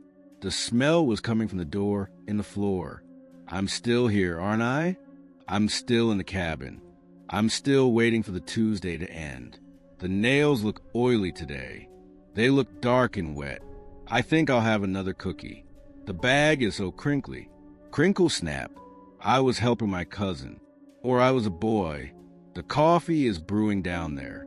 I can hear the bubbling. Glup, glup, glup. Story 16. It was the fall of 2012. I remember the year because I had a new clipboard, a shiny plastic one that smelled like a factory. I was doing an assessment for a bank. They owned a property up there, a cabin that someone had left behind. It was a routine job. That's what they told me. Just walk through, take some pictures, check the pipes, and come home. My boss said. His voice always sounded like he was chewing on gravel. I drove up the winding road in my old truck. The engine made a sound like a bicycle chain that was too loose, a rhythmic clink, clink, click that felt like it was counting down to something. The grass on the side of the road was high. It was too high, I think. It looked like long, yellow hair that hadn't been washed in years. It leaned over the road, brushing against the sides of my truck, making a dry, whispering sound. Show. I remember looking at my hands on the steering wheel. My fingernails were dirty. There was this black grit under them, the kind of dirt you get when you've been playing in the garden all day, even though I hadn't been in the garden for years. I tried to scrape it out with my thumb, but it wouldn't move. It felt like it was part of me. I finally reached the cabin. It was a standard build, 2 stories of gray wood, and a porch that groaned when I stepped on it. I had a grape Fanta with me. I remember the bottle was sticky. The soda was lukewarm and flat. No bubbles at all. It just tasted like thick, purple sugar. I stood on the porch for a minute, holding that Fanta, looking at the trees. They were so quiet. It was that kind of quiet that feels heavy, like the air is made of wool. There were no birds, no bugs, just me and the purple sky, and the smell of dead leaves. I unlocked the front door. The key felt heavy in my hand, larger than it should have been. When I stepped inside, the house smelled of dust and something else. Something sweet, like rotting fruit. I walked through the living room. The floorboards were wide and dark. I noticed that everything felt slightly off. The windows were a bit too high. The hallway felt a bit too long. Maybe I imagined this part, but it felt like the house was stretching while I walked through it. I found the basement door in the back of the house, near the kitchen. It was made of thick oak. But the weird part, the part that made me stop and stare, were the nails. Someone had spent a lot of money on heavy-duty framing nails. They were driven into the door and the frame every half-inch. They were all in a row, hundreds of them, shiny and silver against the dark wood. It looked like someone was trying to stitch the house shut. It looked like they were afraid the door would breathe if they didn't pin it down. I stood there, holding my flat grape Fanta, and that's when I heard it. It was a whistle. It wasn't a happy whistle. It was low and rhythmic. It came from the gaps in the wood of the basement door. It sounded like someone trying to copy a bird, but they didn't know how birds were supposed to sound. The pitch was wrong. It had this wet, vibrating quality to it, like a human throat trying to make a sound it wasn't built for. Hooey, hooey. I felt a cold shiver go down my back. The air in the hallway changed. It turned cold, so cold that I could see my breath. A little puff of white mist came out of my mouth and drifted toward the door. The furnace was supposed to be working, but it didn't matter. This was a different kind of cold. It was the kind of cold you feel when you stay out too late in the snow and your sneakers get wet and your toes turn numb. Wait, why did I think about sneakers? I was wearing my work boots, heavy leather boots. I looked down at them, but for a second, I thought I saw blue sneakers with Velcro straps, the kind I wore when I was 7. One of the straps was loose, the hook and loop fabric clogged with bits of dry grass. I blinked and my boots were back, but the feeling stayed. That small, fragile feeling of being a child lost in a big, dark house. The whistling didn't stop. It got louder. It was more insistent now. It started to vibrate through the soles of my boots. I could feel in my teeth. Hooey, hooey. And then a new sound joined it. Thud. A faint, wet thud. It came from the other side of the oak. It was perfectly timed with the whistling. Hooey, thud. Hooey, thud.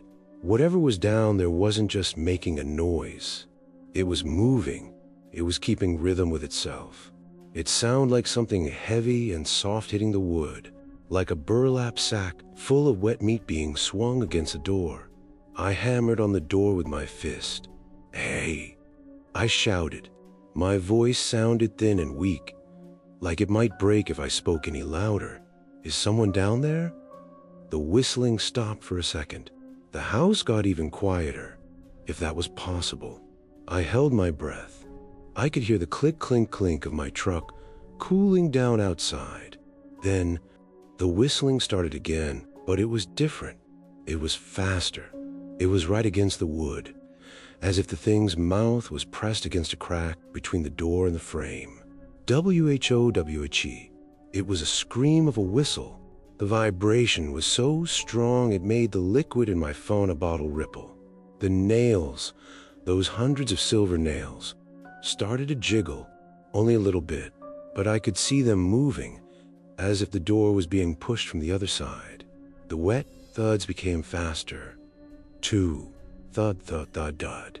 It sounded like a frantic heartbeat, made of mud. I backed away. I didn't want to see what was on the other side. I didn't want to know what kind of throat could make a sound like that. The colors of the hallway were wrong, I think. The walls looked yellow, like an old bruise. The ceiling felt like it was lowering, pressing down on my head. I felt so small. I felt like the door of the giant's mouth, and I was just a crumb waiting to be swallowed. I turned and ran. I didn't take any more pictures. I didn't check the pipes. I ran to the living room, and the floorboards felt like they were grabbing at my feet. I burst out the front door and onto porch. The purple sky was darker now, a deep, sickly plum color. The grass was still whispering. Shoo, shoo. I reached my truck and fumbled with the keys. My hands were shaking so hard I dropped them. They fell into the high grass. No, no, no, I whispered. I got down on my knees, digging through the yellow stalks. The dirt under my fingernails was even thicker now. It was black and sticky. I felt something cold brush against my hand. It was the key, but when I picked it up, it wasn't my truck key. It was a small, silver key, the kind you use for a diary, or a padlock on a bicycle. I didn't care. I shoved it into the lock of my truck door, and somehow it turned. I jumped inside and slammed the door. I didn't look back at the cabin. I didn't want to see if the basement door had finally opened. I drove down that winding road as fast as I could, the engine screaming like a broken toy. I left the key under the mat. That's what I told my boss. I told him the property was a total loss. The ground is soft, I said. The house is sinking. It's not worth the bank's time. He grumbled, but he didn't ask questions. He didn't see the way my hands were shaking. He didn't see the purple stains on my shirt from the Fanta. But the thing is, I don't think I ever actually left. I'm sitting here now, and the air is cold. I can see my breath. I'm holding a great fauna. It's lukewarm and flat. I've been holding it for a long time. I look at my hands, and I see the black grit under my fingernails. I try to scrape it out, but my fingers are small. They're the fingers of a child. I look down at my feet. I'm wearing blue sneakers with Velcro straps. One of the straps is loose. I should fix it, but I can't move. I'm standing in a hallway. The walls are yellow, like an old bruise. The hallway is very long, stretching out into the dark. At the end of the hallway, there is a door. It's made of thick oak, and it's covered in nails. Hundreds of them, driven in every half-inch. They are shiny and silver. They look like teeth. I hear a sound. It's a whistle. Hoo-wee, hoo-wee. It's coming from the gaps in the wood. It's rhythmic and wet. It's the sound of something trying to be a bird, but it doesn't have the right throat for it. And then there's the other sound. Thud. A wet, heavy thud against the wood. Maybe I imagined this part, but I think the nails are starting to move. I think they're being pushed out, one by one, by something that has been waiting for me to come back. I'm so cold. The furnace isn't working. It never works. I want to go home, but I think this is my home. I think I've always been in this hallway. I think I've always been 7 years old, holding a purple soda, listening to the whistling in the floorboards. I walk toward the door. I don't want to, but my feet are moving on their own. Heel toe, heel toe. The sneakers make a soft sound on the wood. I reach the door. I can feel the vibration in my teeth now. It's so loud. It's a scream. W-H-O-W-H-E. I reach out my hand, my small, dirty hand. I touch one of the nails. It's warm. It's sweating a dark, oily liquid. I think the sky was too purple today. I remember the year. It was 2012. Or maybe it was 1995. Or maybe it hasn't happened yet. I was doing a routine assessment for a bank-owned property near Black Mountain. The cabin was a standard 2-story build. I had a great fauna. It was flat. I stand there looking at the nails, and then the whistling stops. The house is quiet. Too quiet. I hear a key turning the lock behind me. I think I'm doing a routine assessment for a bank-owned property near Black Mountain. The cabin is a standard 2-story build. I'm holding a lukewarm grape Fanta. The sky is very purple. I hear a whistle from the basement door. Hoo-wee. I think I've been here before. Story 17. I remember the name because it sounded like a warning. My brother-in-law, Jim. I think his name was Jim. He had those big, square teeth and always wore a hat that was a shade of green that didn't exist in nature. He had bought this fixer-upper. It was a tall, thin house that looked like it was trying to hide behind the hemlock trees. He asked me to help him clear out the junk. I was an adult then. Or I think I was. I had a truck and a set of keys in a wall with a few oily bills inside. But when I think back on it, my hands looked so small. My fingernails were always dirty. No matter how much I scrubbed with that orange soap that smells like fake lemons, there's always a thin line of black grit under the tips. It was a kind of dirt that felt like it had been there since I was born. A little bit of the earth tried to reclaim me. We spent the first few hours moving trash. It was mostly just sad things. Broken chairs with the stuffing coming out like yellow guts. Heaps of generic brand paper towels. They were the cheap kind. The ones that don't really soak up water but just move the mess around in a circle. I remember the way those paper towels felt. They weren't soft like the ones in the commercials. They were scratchy and thin, like pressing your hand against a sheet of dried skin. When you pull one off the roll, it made a sharp, dry sound, a little rip snap that seemed way too loud in an empty house.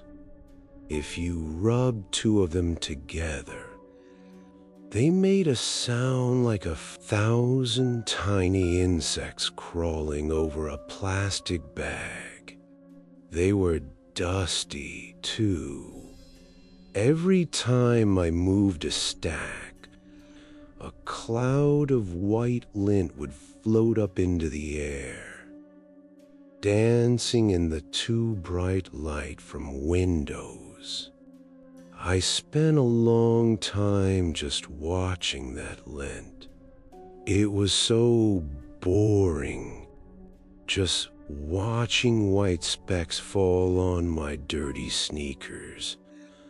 But I couldn't look away. It was a flat, empty kind of feeling, like the sound of bicycle chain clicking when you're coasting down a hill you know is too steep. The house was too quiet. Not a peaceful quiet, but a quiet that felt like everyone was holding their breath. The colors were wrong, I think.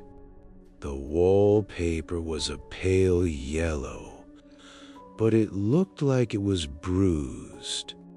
The floorboards were wide and gray, and they'd grown every time I took a step. Heel toe creak. Then we found the chest. It was a heavy thing, made of dark metal and wood that had gone soft from the damp. It was shoved right against the basement entrance. The basement door, that was the part that made my skin feel tight. It was nailed shut. Someone had taken long, silver spikes, framing nails, I think, and driven them into the wood every few inches. The heads were flattened and smashed, like someone had been in a terrible hurry to make sure whatever was down there stayed down there. Jim pushed the chest away from the door.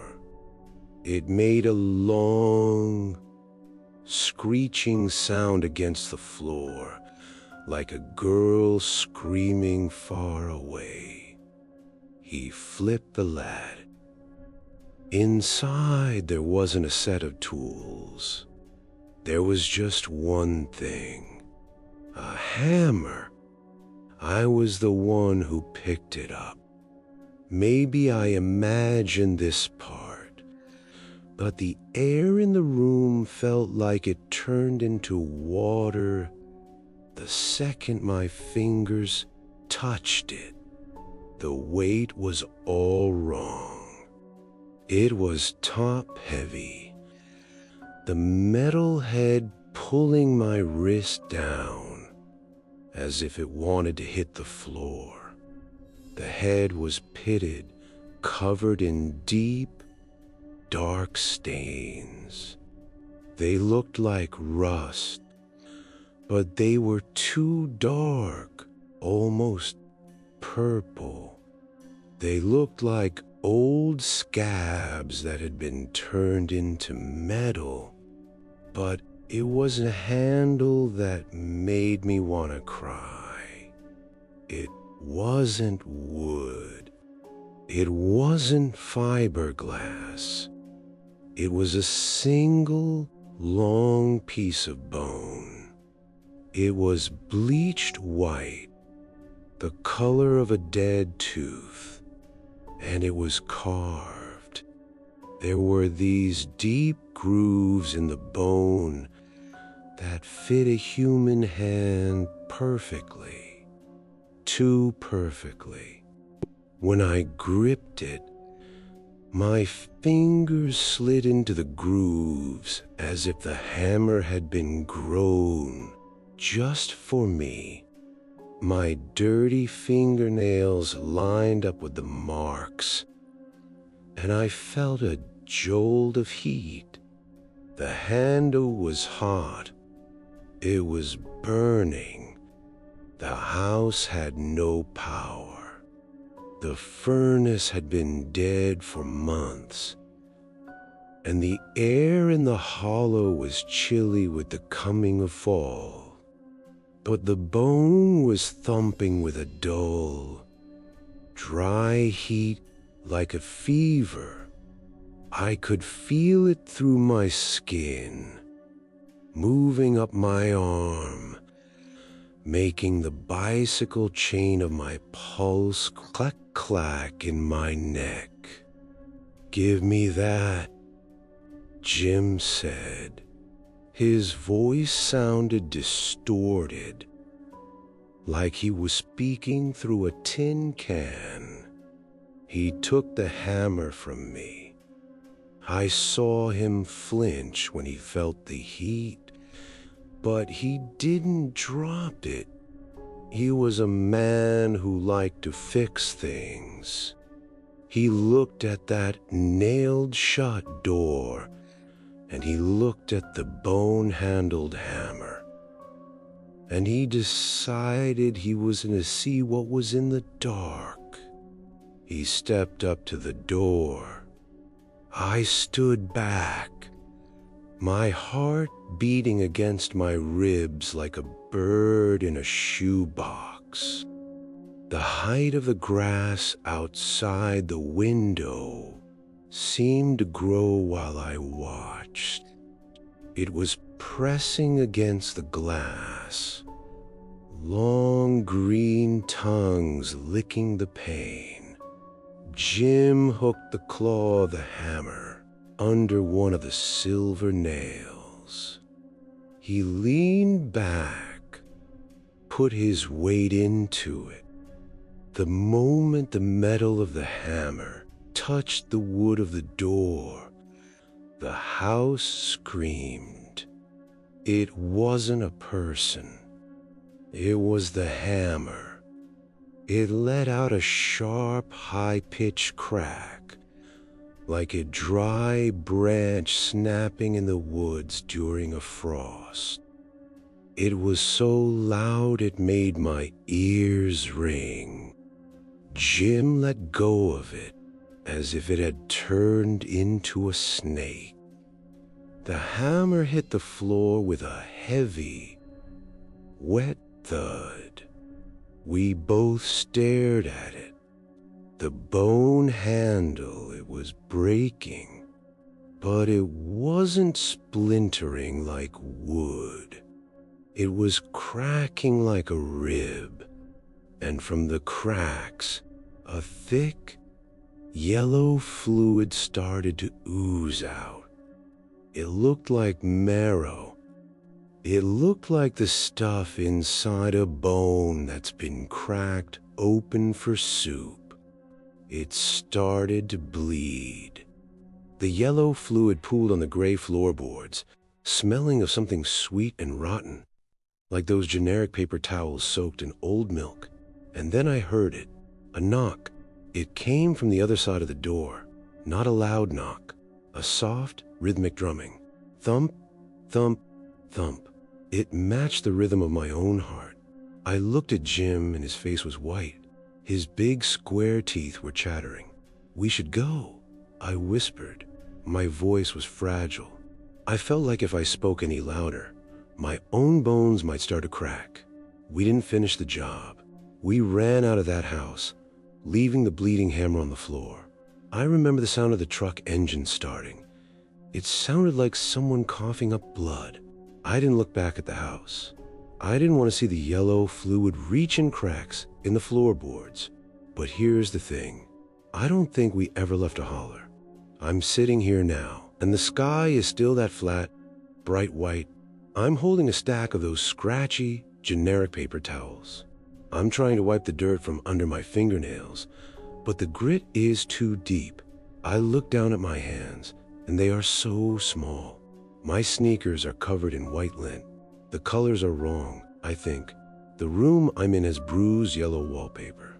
There's a heavy chest pushed against the door in the corner. Jim is standing there. He hasn't aged a day since 2017.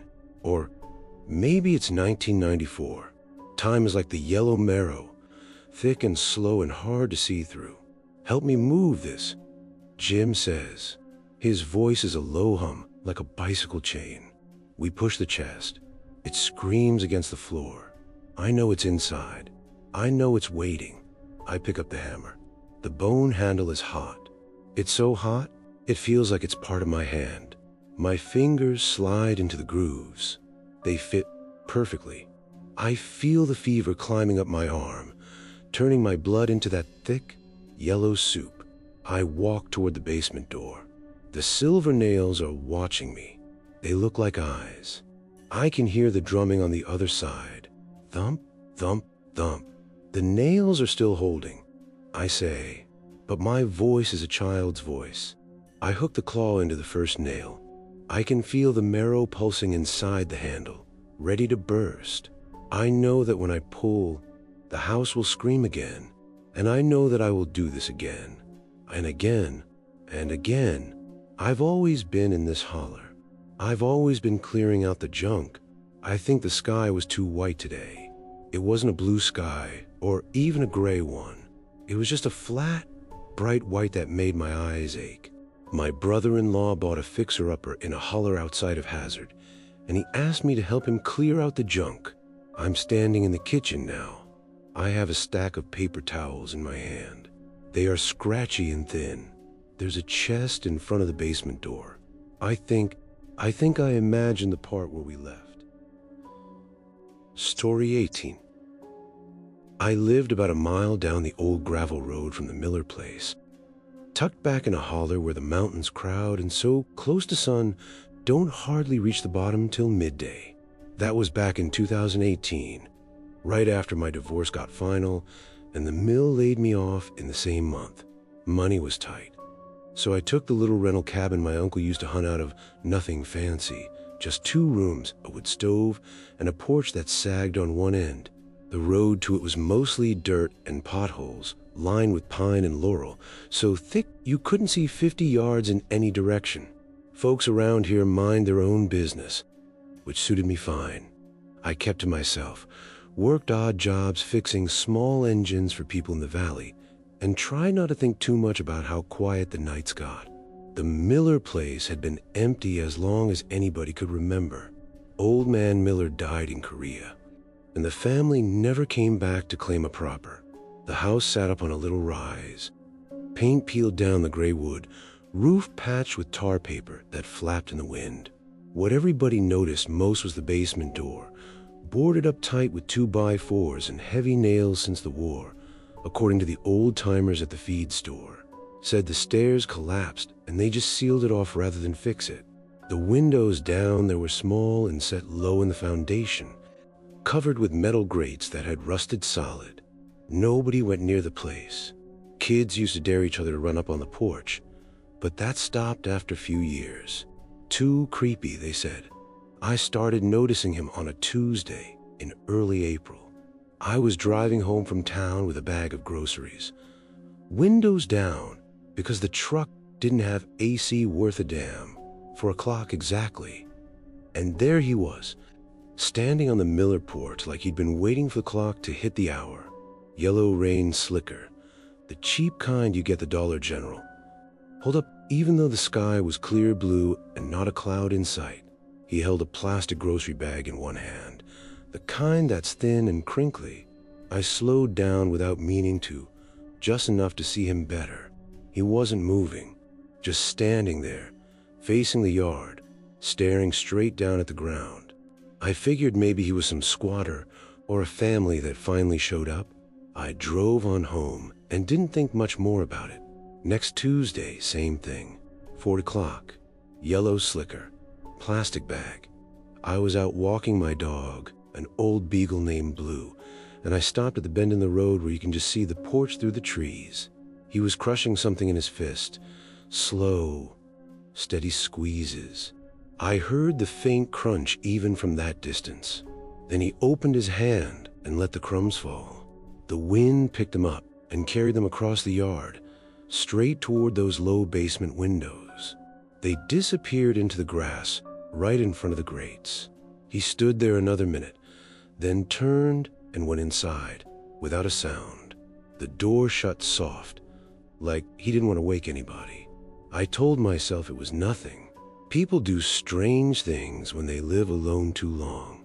Lord knows I was talking to Blue more than to any human those days. But the next Tuesday, I found myself watching the clock. At 3:45, I was already on the porch with a cup of coffee, pretending to look at the bird feeder. For a clock came, and there he was again. Same slicker, same bag. This time I took the binoculars I kept for deer season and trained them on him. The bag had writing on it, some off-brand pretzel sticks, the cheap ones that taste like cardboard. He'd reach in, pull out a handful, and just squeeze until they turned to dust. Never ate a single one. The crumbs always went the same direction, drifting toward the basement like they were being pulled. It went on like that for 6, maybe 7 Tuesdays. Rain or shine didn't matter. One week it poured so hard the road turned to mud, but there he stood in that yellow slicker, hood up, crushing pretzels while water ran off him in sheets. The crumbs still found their way to the basement windows. Even in the downpour, I started having trouble sleeping. I'd lie in bed listening to the whippoorwills in the creek behind my cabin, but my mind kept going back to that porch. Who was he? How did he get there? The house didn't have power lines hooked up anymore. Hadn't for years. No car in the driveway ever. Just him every Tuesday at 4. The dread built slow, like the way fog rolls off the mountain, and you don't notice that you can't see your own hand. I started driving past the Miller place other days, slowing down, looking for signs of life. Nothing. No smoke from the chimney, no lights at night, no trash put out, just that boarded up basement door and those little windows. One evening I walked up close, didn't go on the property, just to the edge of the yard, and I swear I heard something, a soft scraping, like fingernails on wood, coming from under the house. Blue whined and tucked his tail. I told myself it was raccoons or a possum, but my stomach stayed knotted for hours after. By the 8th Tuesday, I couldn't stand it anymore. I'd been turning the whole thing over my head for weeks, losing sleep, jumping at every creak in my own cabin. I needed to know, so I put on my boots, left Blue inside, and walked a mile up the road right at 3:30. The air was thick with pollen and the smell of wet earth. My heart was beating so loud I could hear in my ears. When I got to the driveway, I stopped and called out, "Hello? Anybody home?" No answer. I walked up the cracked concrete steps to the porch, the boards groaning under my weight, same way they probably had for 50 years. He was already there, 4 o'clock on the dot, yellow slippers shining in the afternoon light, who'd pulled low so I couldn't see his face right away. The plastic bag hung from his left hand, half full of those stale pretzels. He didn't look at me, just stared at the ground like always. I cleared my throat and said, "Hey, mister, I live down the road a ways. Saw you out here regular and wondered if you needed anything. Mail piling up or something. I can bring it by if you want." He didn't answer at first. Then his head started to turn. Slow, too slow. It kept going past where a neck should stop, all the way around until his face was looking straight at me over his own shoulder, almost a full 180 degrees. The skin on his neck didn't wrinkle or stretch like normal skin would. It just moved smooth like rubber. My mouth went dry. I wanted to step back, but my boots felt nailed to the porch. That's when I saw his eyes, or where his eyes should have been.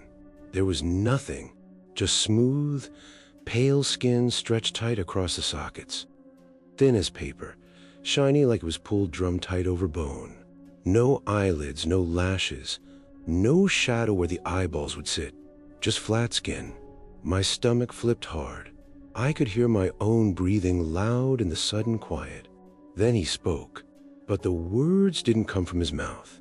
His lips never moved. The sound came from behind him, from inside the house, drifting up through the cracks around the basement door and the vents under the eaves. It was a whisper, but clear as if he was standing right in my ear, hollow, like wind blowing through old pipes. The basement folks, they're hungry for salt. Been a long time since they tasted anything salty. You look savory enough. Best leave before they decide to come up and see for themselves. The voice echoed a little, like it was rising from deep underground. I could hear the pretzel bag crinkling as his hand tightened, but he never turned his body, just that head twisted all the way around, blank skin where I should be, staring at me with nothing. The smell hit me then. Stale pretzels and something else, damp and sour, like wet cardboard left in the cellar too long. I don't remember backing down the steps. One second I was on the porch, the next I was in the yard, legs shaking so bad I almost fell. I turned and ran the whole mile home, chest burning, branches slapping my face. Blue was barking inside when I got there, scratching at the door like he knew something was wrong. I locked every window, every door, even pushed a couch against the front one. That night, I sat in the dark with my shotgun across my knees, listening. Around midnight, I heard it. Soft crunching sounds from up the road, like somebody crushing pretzels by the handful. Then the wind picked up and carried something faint toward my cabin. The smell of stale salt. I didn't sleep. By morning, I was throwing clothes into garbage bags, loading the truck, while blue wine in the passenger seat. I left half my stuff behind, tools, the wood stove, even the coffee pot. Told the landlord I had a family emergency and wired him the rest of the rent. By Friday, I was 2 counties over, in a little trailer park outside of Boone where the mountains are steeper and the holler deeper. I got a job at a garage fixing tractors, kept my head down, didn't talk to nobody. But every Tuesday at 4 o'clock, I feel it. I'll be under a truck, changing oil, and suddenly my hands start shaking. Or I'll be driving and glance at the clock on the dash, 3:58, and my mouth goes dry. I catch myself looking for yellow slinkers in the Walmart parking lot. Sometimes at night, I wake up thinking I hear that voice coming from the vents of my trailer, whispering about salt and savory and basement folks. I check once. There's no basement here, just a crawl space. But I still put table of the vents. I never went back to the holler. Sold the truck, bought a different one, so the plates wouldn't match. Changed my number. But last month I was up late, couldn't sleep, scrolling on my phone, and I saw an old photo somebody posted from a yard sale near the Miller place. In the background, real faint, you can see the porch. And on it, a flash of yellow, just a corner of a slicker. I zoomed in till my eyes hurt. The photo was grainy, but I swear the crumbs were drifting toward the basement windows again. The wind was blowing the wrong way in the picture. I closed the app fast and haven't opened Facebook since. Some nights, I still taste salt on my tongue when I wake up, even though I haven't eaten pretzels in years. And I wonder if the basement folks ever got their salt. Or if they're still waiting, patient as the mountains, for somebody else to walk up that porch and ask about the mail. I moved 2 counties over, but the holler moved with me. It's in my head now, every Tuesday or 4. The crunch of pretzels, the voice from the vents, the smooth skin where I should be, and the quiet way the crumbs always found their way down to the dark. I don't know what's in that basement. I don't want to know. But sometimes, when the wind shifts just right, I can still smell stale pretzels on the air, and I lock the doors a little tighter. That's the thing about these mountains.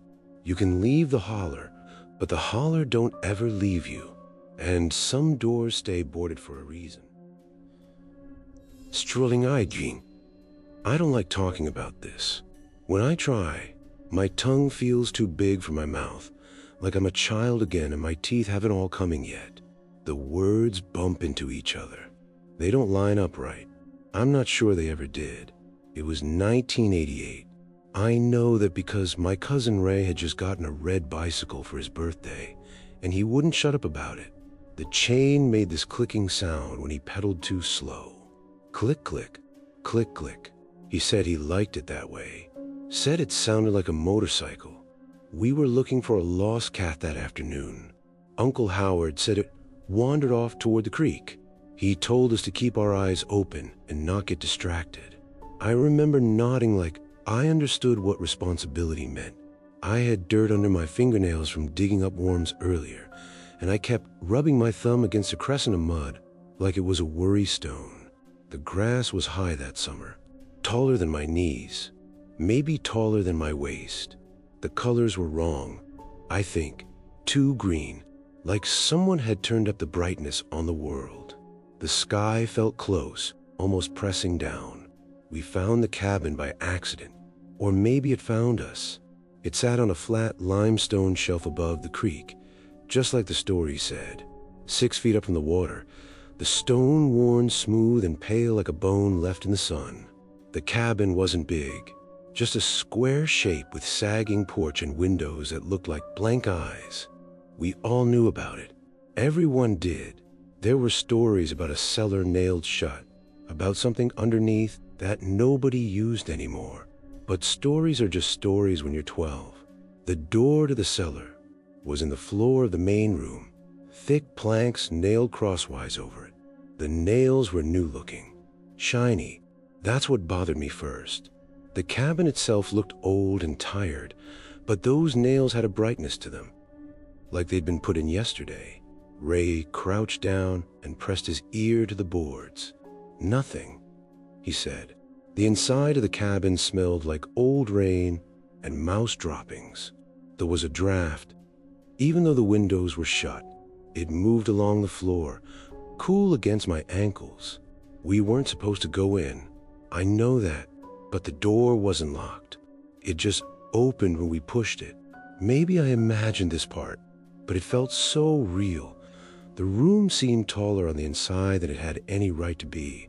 From outside, the roof line looked low. From inside, the ceiling felt high enough to hang a swing from. I remember tilting my head back and feeling dizzy. Tommy found the gap. One of the floorboards near the cellar door had warped, leaving a crack maybe 2 fingers wide. You could see darkness through it, not the soft kind of dark that just means a room with no light. This was heavy, thick. Ray lay flat on his stomach and squinted through the gap. "Well," I asked. He didn't answer right away. "There's a basement," he said finally, "but it ain't right." I pushed him aside and looked for myself. From the outside, that cabin sat maybe 6 feet above the creek bed. You could walk around it and see the stone shelf it rested on. There was no room for much of anything underneath, but through that crack, it dropped. I couldn't see a floor, couldn't see walls, just a shaft of darkness that seemed to fall straight down, 50 feet, maybe more. The edges were jagged, like the wood had been torn instead of cut. The colors were wrong down there too. Or maybe there were no colors at all. It swallowed light. I remember my heart beating very slow. That's what feels strange now. It should have been fast. I should have been scared. But I wasn't. Not yet. Ray had a half-burnt cigarette he'd stolen from his brother. He thought it made him look older. He'd only taken 2 puffs before coughing like he was dying. The filter was damp from his spit. "Let's see how deep it is," he said. He flicked it through the gap. We leaned in close. The cigarette tumbled end over end, a small orange spinning. I expected to hear it hit something. Wood, stone, anything. We waited and waited. The waiting is what I remember most clearly.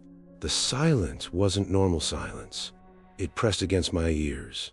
I could hear my own breathing, shallow and sticky. 30 seconds passed, maybe more. Tommy whispered, "It should have hit by now." And then it came back. The cigarette shot upward to the crack, like it had been thrown. It bounced off the floor and rolled toward the wall, still lit. We all scrambled back. The filter wasn't smooth anymore. It looked chewed, ragged. Tiny punctures dotted the paper, arranged in little arcs. Small teeth, very small. I know that sounds ridiculous. Maybe I imagined the teeth marks. Maybe the paper just tore when it hit something sharp, but it looked chewed. The foundation of the cabin groaned then, not like with settling. I've heard that sound before. This was deeper, slower, like something exhaling through clenched ribs. The floorboards beneath us shifted. I remember the sensation in my feet. That's what comes back at night, the subtle tilt, like standing on a boat that hasn't decided which way to drift. The cabin was growing. I know how that sounds. The walls creaked and stretched. The nails in the cellar door squealed as it pulled against them. A splinter snapped near my hand, and I watched it lengthen, the grain of the wood pulling apart as if the cabin were trying to make room for something underneath. "Run," Tommy said, but we didn't, not at first. We just stared. The ceiling rose another inch, then another. The windows seemed to slide upward, like they were being dragged by invisible strings. The crack in the floor widened. From the gap, a draft pushed up against our faces. It smelled sour, damp, like old milk left in a jar too long. And something else, a faint scratching, the sound of tiny claws on stone. I remember thinking about my bed at home then, the wool blanket my grandmother made. It was scratchy, especially around the edges where the stitching bunched up. When I lay under it, I'd rub my toes together and feel the fibers catch on the dry skin of my heels. The blanket smelled faintly of mothballs and the cedar chest it came from. On rainy nights, I'd pull it to my chin and listen to water hitting the plastic tarp that covered the woodpile outside. The tarp made a dull, uneven drumming sound, not musical, just steady, drops hitting, sliding, pooling, spilling off the edge. Sometimes a heavier splash when water collected too long in one spot and finally tipped over. I used to count those splashes to fall asleep. 1, 2, 3. The wool would itch in my neck, and I'd shift until the seam rested against my collarbone just right. I don't know why I was thinking about that while the cabin stretched. Maybe my brain was trying to go somewhere safe. The crack split wider with a sharp pop. I saw a movement below. Not clear, not defined, just a ripple in the dark, like something had passed through thick water. The cigarette, still smoldering on the floor, rolled back toward the gap. It shouldn't have rolled uphill. The floor slanted away from it, but it did. And then it tipped into the crack again. This time we didn't wait. The scratching grew louder, not frantic, curious. Ray grabbed my arm so tight his nails dug into my skin. "It's breathing," he said. I listened. He was right. A slow inhale, a pause, then an exhale that rattled the boards. The cabin groaned again and I felt it rise beneath us. The doorframe stretched. The walls bowed outward slightly, as if the whole structure were being inflated. "Leave the calf," Tommy whispered. We didn't argue. We bolted for the door. As I reached the porch, I glanced back once. Maybe I imagined this part, but it felt so real. The interior of the cabin seemed deeper than it had been seconds before. The far wall looked farther away, the ceiling higher. The crack in the floor, now wide enough to fit a hand through. Something pale flickered in that opening, too quick to name. We ran through the tall grass. It slapped against our legs. The sun was still too bright, the creak too loud. Everything felt normal outside, which made it worse. When we reached the limestone shelf's edge, I turned around. The cabin was taller, not by much, maybe a foot, maybe 2, but it was taller. The roof line didn't match the trees anymore. Ray started crying then, quiet, hiccuping sobs. We never told Uncle Howard what happened. We said we couldn't find the calf. He scolded us for wasting time and sent older men out to search. They found the calf the next day, stuck in a bramble patch nowhere near the creek. I asked Ray about the cabin a week later. He said he didn't remember any of it.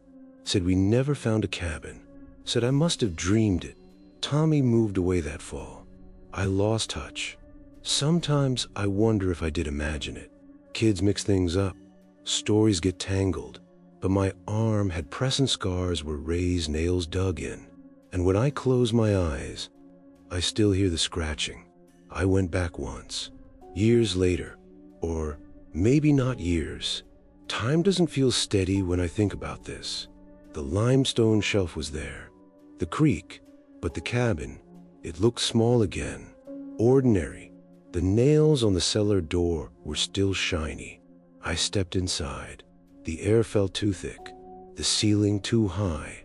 I knelt by the gap in the floor. It was narrow again, barely a crack. I told myself I wouldn't look. I looked. The drop was still there, endless. The colors were wrong, I think, too dark to be natural. And from far below, a faint orange that, rising, that's when I understood. I never left. I'm still there, kneeling on warped floorboards, dirt under my fingernails, listening to the slow breath of something that lives beneath the house that grows. The wool blanket, the rain on the tarp, the clicking bicycle chain. They aren't memories of after. They're distractions, things my mind built to make the waiting bearable. I am still 12. The cigarette is still falling. We are still waiting to hear it hit, and it never does. Story 20. I'm not sure how old I was when it happened. On paper, I was 36. I had a county badge clipped to my belt and a clipboard that smelled like cheap vinyl. I had a truck with a cracked dashboard and a thermos that leaked coffee onto my passenger seat. I had a job title that sounded solid. Inspector, structural integrity, flood assessment. But when I try to talk about that third house on the ridge, my voice shrinks. The words feel too large for me. I feel smaller, smaller than the truck, smaller than the ridge, like a boy trying on his father's coat. It was after big floods. The valley had turned brown and heavy for weeks. Fences folded down like tired knees. Sheds tipped sideways. The river swelled and then slipped back into itself, leaving behind a film on everything. You could taste it in the air. Metallic, sour. The first two cabins were ordinary in their damage. Warped floorboards, split beams, insulation hanging out like gray stuffing from a torn pillow. I took notes. I knocked on posts with my knuckles and listened to the dull thud of soaked wood. At the third house, the sky looked wrong, too pale, like it had been scrubbed. Maybe I imagined that part, but it felt so real. The house sat alone at the edge of the ridge, where the ground sloped down toward a patch of trees that had lost half their leaves in the flood. The grass around it was pressed flat in wide circles, like something heavy had been resting there. I remember noticing that before anything else. The circles were too neat. The basement door was at the back, set into a low concrete wall. 24 rusted spikes had been hammered through thick planks across it. The spikes were uneven, bent at strange angles, like whoever put them there had been in a hurry or afraid their hands would stop working. I wrote that down. Basement inaccessible, secure with exterior reinforcement. It sounded patty on paper. I walked around the foundation, checking for cracks. The crawl space was low. You had to crouch to see beneath the sill plate. I remember the smell of wet soil and old leaves. My boot sank slightly into the mud, making that sucking sound that always reminded me of stepping in pudding as a kid. The colors were wrong. I think the stones in the foundation looked darker than they should have been, almost glossy. That's when I saw it. At first, I thought it was mud pushed up by the floodwater. A thick, black mass bulging from between two stones near the corner. It oozed out just a little like tar squeezed from a crack. I crouched lower. The smell hit me before the understanding did. Damn dog fur. That warm, oily smell when a dog has been caught in the rain and hasn't dried yet. It crawled up into my nose and stuck there. I gagged. My coffee threatened to come back up. It wasn't mud. It was hair. Coarse, black, clumped together in thick ropes. It pushed out from the gap between the stones, spreading slowly across the dirt, like it was testing the air. I remember thinking about my childhood dog, Murphy. He used to sleep under the porch in summer. When I'd crawl under there with him, the dirt would stick to my palms and the boards above would press down low enough to make me feel held. Murphy's fur was shed in little clumps that gathered in the corners. I'd pick them up and roll them between my fingers. They felt greasy, warm from his body. This hair was like that, but it was attached to something. It didn't lie still. It pulsed, slowly, a faint tightening and loosening, as if it were breathing. I told myself it was water movement, residual flood pressure, pushing debris out of the cracks. There are explanations for most things, if you say them calmly enough. I reached out with my pen and nudged the mass. It recoiled, not much, just a slight drawing back, like a muscle twitch. My hand went cold. Maybe I imagined the recoil. Maybe it just shifted because I touched it, but it felt deliberate, like it had felt me.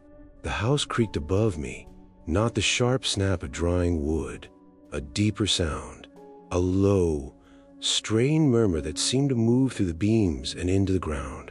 I swallowed and stood up too fast, hitting my head on the siding. The sting was sharp, clean. I welcomed it. It was something I understood.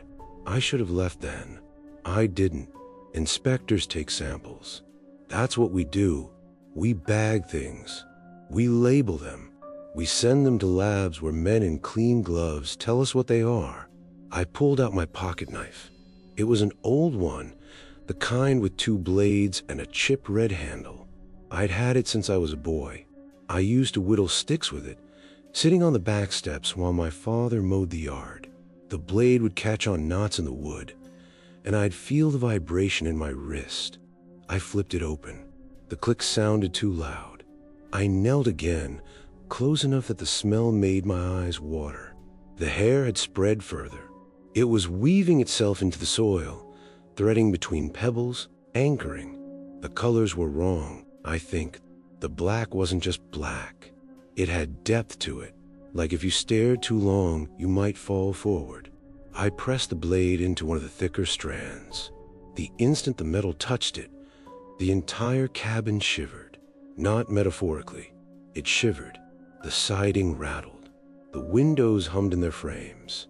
The ground beneath my knees trembled like something had shifted its weight, and from behind the nailed basement door came a sound, a low, guttural moan. It wasn't loud. It wasn't a scream. It was the sound of something waking up slowly and realizing it had been touched. I froze. The knife was still pressed against the hair. The hair tightened around it. Then it began to retract. Not all at once. Not in a rush. It pulled back steadily, drawing itself into the crack between the stones. As it withdrew, it dragged the blade with it. I tried to pull the knife free. It wouldn't budge. The house groaned again, louder this time, a drawn-out complaint that vibrated through my ribs. "Let go," I whispered. I don't know who I was talking to. The hair tugged harder. The blade bent. There was a sharp snap like a twig breaking. The metal split near the hinge. The broken end disappeared into the foundation, swallowed by black strands that slipped back into the stone. I fell backward into the mud. The remaining half of the knife handle sat useless in my palm, its jagged edge bright and wrong. The hair vanished completely. The crack between the stones looked empty again, just dark mortar and damp rock. The house stilled. The moan faded into a low hum, and then into nothing. I lay there for a long time, staring up at the underside of the siding. I could hear my own breathing. Too fast, too shallow. The sky above the roofline looked bleached, too bright. Maybe I imagined a shiver. Maybe the knife broke because it was old. Maybe the sound was just water moving in the walls. That's what I wrote in the report later. Foundation shows evidence of organic intrusion, likely floodborne debris. Minor structural instability. Recommend further evaluation. I did not mention the breathing. I did not mention the way the house felt held up, not by beams and stones, but by something underneath it that shifted and reacted and protected itself. But I knew in the way children know when they are being watched from the hallway at night. The basement door. I couldn't stop looking at it. 24 rusted spikes holding those planks in place. The wood around the nails was splintered, as if it had been hammered repeatedly over time. Maybe I imagined this part, but it felt so real. The planks bowed outward slightly, just at the center, like there was pressure behind them, not constant, faint, a slow pushing release. Like breath, I stepped closer. The smell of damp fur lingered, even though the hair was gone. I pressed my ear to the planks. The wood was warm. That's what breaks me when I think about it. It was warm. From inside, there was a low scraping. Not frantic, not violent, just slow movement against something hard. Stone against bone. The thought came uninvited. Bone. The house wasn't built on the land. It was being held up. And the basement. The basement was a skull. The door was its mouth, nailed shut. I stumbled back again, nearly slipping. I wanted to get in my truck and drive until the ridge was a dot in my rear-view mirror. I wanted to forget the circles in the grass and the pulsing strands and the way my knife disappeared like it had been fed to something. But I didn't leave right away. I stood there, staring at the house, trying to fit it into something reasonable. It looked ordinary. Weathered siding, a sagging gutter, a porch light filled with dead bugs. Too quiet. The wind had died completely. Even the insects seemed to be holding their breath. I became aware of something else then. A memory, not from that day. From before. I was small, sitting on the floor of my childhood bedroom. The carpet fibers rough against my bare legs. I used to lie on my stomach and push toy cars back and forth along the seam where the carpet met the wall. There was always dust gathered there, and I would scrape it out with my fingernail, forming tiny gray piles. The room would feel too large at night, the corners stretching away. The house would creak, and I'd tell myself it was just with cooling down. I'd press my ear to the floorboards and listen to the hollow space beneath, imagining it was just pipes and empty air. But sometimes I thought I heard something shift below. A low, patient sound. The colors were wrong, I think. The memory feels tinted, like an old photograph left in the sun. What if that house on the ridge wasn't the first? What if the floods didn't bring the hair in? What if it always been there, beneath foundations, beneath floorboards, using basements as skulls and crawl spaces as lungs? I got in my truck, eventually. My hands shook on the steering wheel. As I drove down the ridge, I glanced in the rearview mirror. For a second, just a second, I thought I saw something dark trailing from beneath the house, like smoke or a tail slipping back into the earth. Maybe I imagined it. Maybe I imagined all of it. I never went back. The county reassigned property to a private contractor. I heard later the house had been demolished after another storm. Foundation failure. Someone said casually in the office, foundation failure. That sounds so clean. But sometimes when I wake in the middle of the night, I smell damp fur. I feel something coarse brush against my ankles under the sheets. And I remember kneeling in the mud, pressing my knife into black strands that tighten like muscle. I remember the house shivering. I remember the warmth of the basement door against my ear. I try to tell myself I grew up, that I left that ridge, that I got older and smaller things stopped scaring me. But when I close my eyes, I am back there. The truck is gone. The badge is gone. I'm small again, lying on the carpet, pushing a toy car along the seam by the wall, dirt under my fingernails, listening to the hollow space beneath the floorboards. The house above me creaks, not from cooling wood, from shifting weight. There's a faint scraping below, a slow inhale. The colors are wrong, I think, too pale, too bright. I press my ear to the floor and listen. I am waiting for the sound to stop. It doesn't. It never does. And I realize very softly that I never became an inspector. I never drove up that ridge. I never left the floor of my childhood bedroom. The basement door is still nailed shut. The hair is still threading through the stone. The house is still being held up by something living underneath it. And I am still here, small and quiet, pressing my ear to the boards, listening to it breathe.